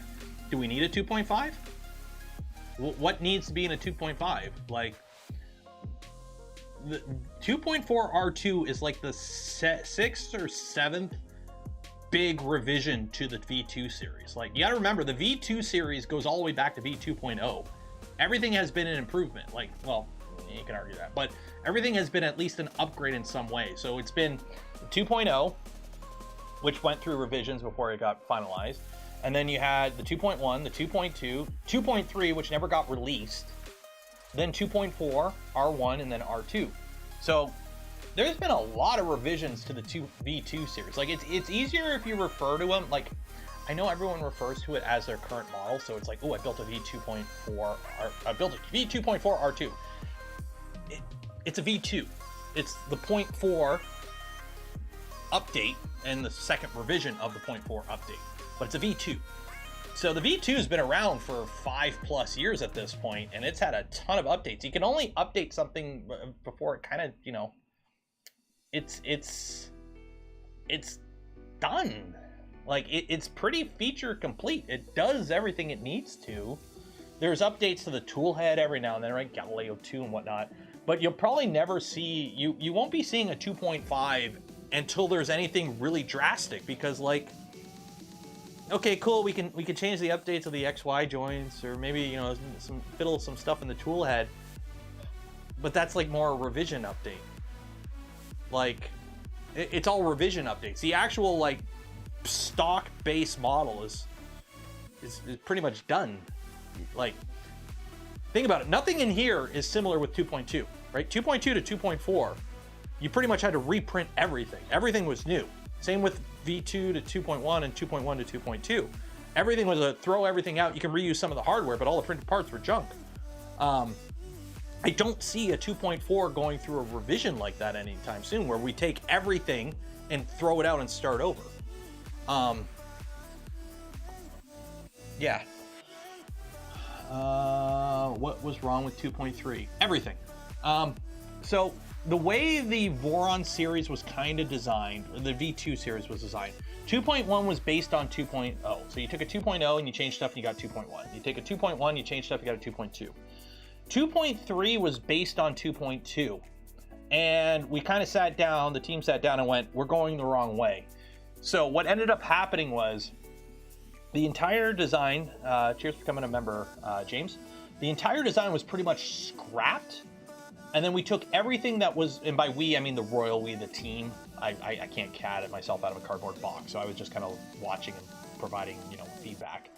But basically, you take 2.3 was garbage. We took everything that was learned and basically designed a new V2 from scratch. And that's how 2.4 came about. So.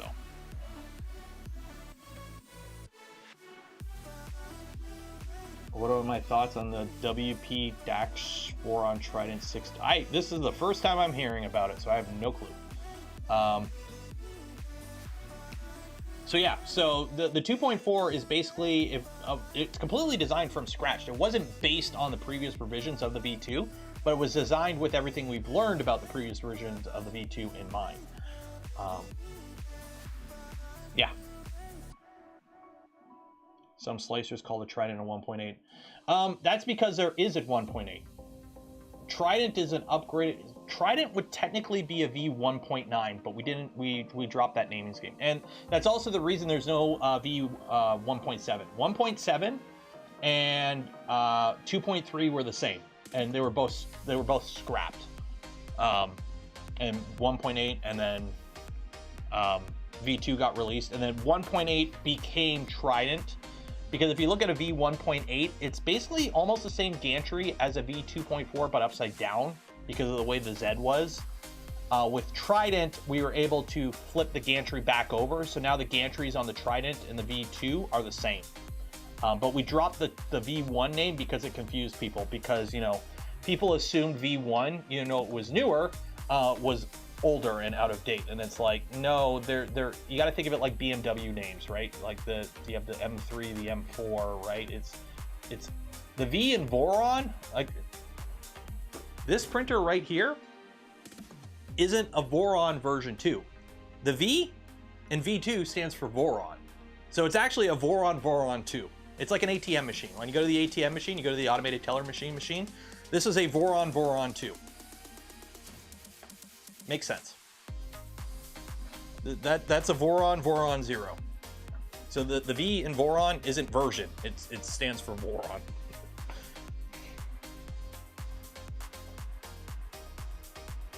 Voron Delta when? Never.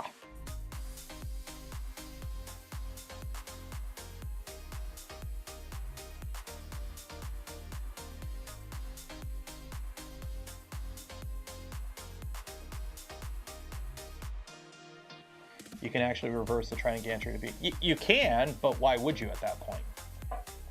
Voron belt printer went. Freaking belt printers. That was a flash in the pan. Like I know some people are big proponents of them, and those people are usually, they run print farms and whatnot, and they can actually get benefits out of belt printers. But that was when was the last time a new belt printer came out? When was the last time an actual new, like, commercial belt printer came out? Voron shower when? Next summer. It's winter now, right? You don't need a shower. You don't need an outdoor shower.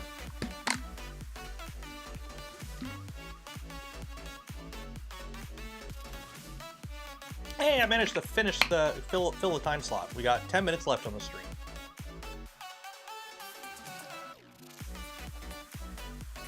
When was Naomi? Yeah, the Creality CR10 was it? Was the Naomi Wu's print mill? We don't even know what Naomi's up to anymore because she got ghosted by the Chinese government, so hope she's doing okay. How many printers do I have on estimate? Are we talking FDM? Okay, we got 1, 2, 3, 4, 5, 6, 7, 8, 9, 10, 11, 12, 13, 14 in this room.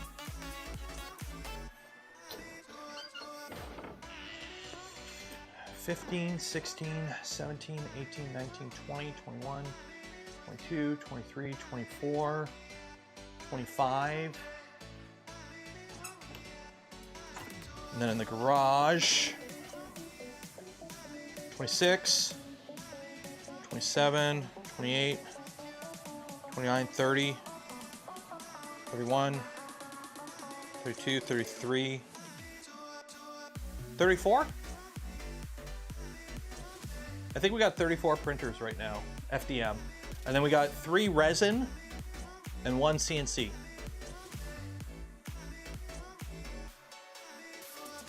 Yeah. Was Sam Prentice and Visit Creality? Well, Naomi hasn't worked for Creality in years, and Shenzhen's a big city, so. Trogdor, cheers, thank you for becoming a member. How many of those will print? Right now, the FL Sun's off, but 1, 2, 3, 4, 5, 6, 7, 8, 9, 10, 11, 12 I can literally send a file to right now.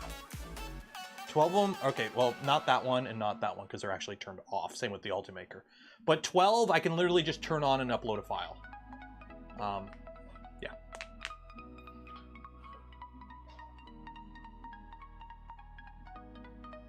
Techmaster, do you like gladiator movies? No, but have you ever been to a Turkish prison? How many would you try to run at once? The most I've run at once in this room is 6. I had, back when I got back from Murph last year and I had COVID, I was printing the Mando armor. I had the Bamboo X1, the P1, 3 Vorons, the Mark IV, and a resin printer printing at once in here. Oh, and the FL Sun. I think we're all printing at once. And I blew the breaker. So at that point I dropped one and then we were okay. I also have a computer in here too, so, and all lights, so. Started watching Loki. I haven't watched anything Marvel or Star Wars. The last Marvel thing I watched was Multiverse of Madness. Was the last Marvel thing I watched, and then the last Star Wars thing I watched was Book of Boba Fett. After Book of Boba Fett, I was like, I gotta take a break for a bit. So.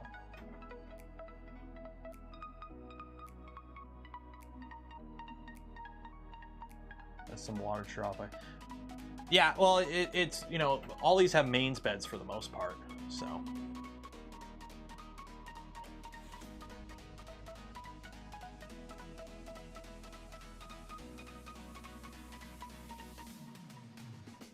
How do you have my, oh.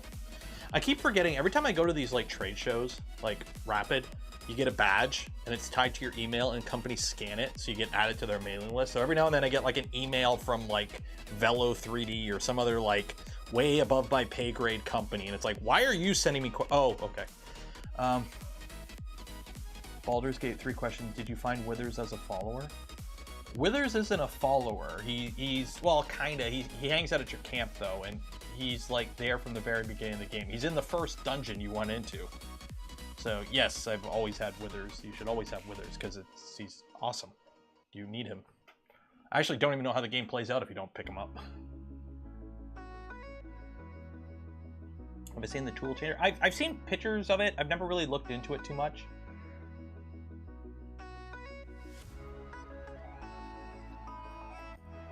The problem with like open source tool changers, they're kind of expensive, and unless like a kit's out and a company's willing to send me a kit, it's just like I can't justify just building one. So it's like, cool, I see them, they look cool, and it's like, eh, be interesting. Tool changers though will drive you mad. The amount of precision you need for all that repeatability and consistency will drive you mad.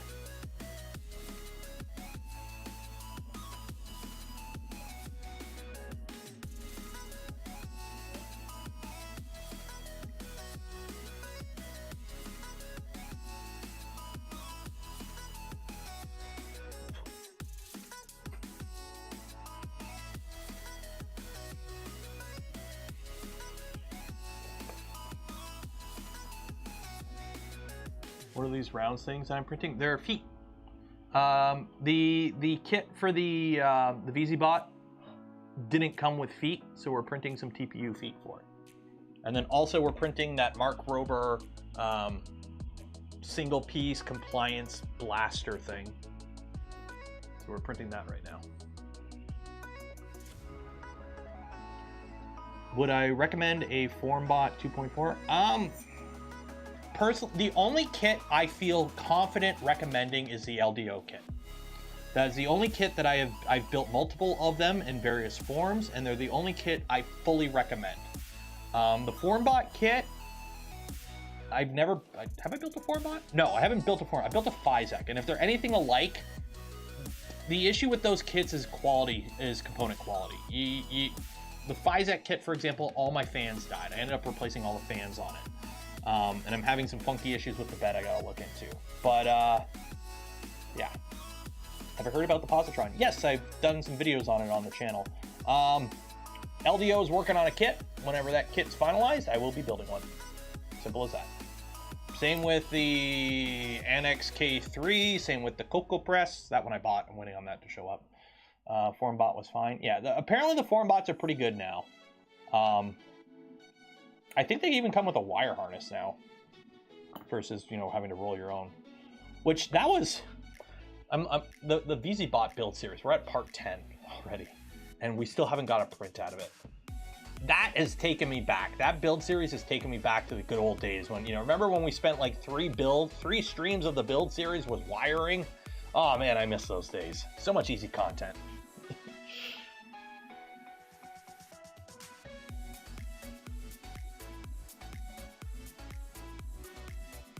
But that was also back, remember when I built a printer and it would take months because I only streamed once a week? Remember those days? Back in my day.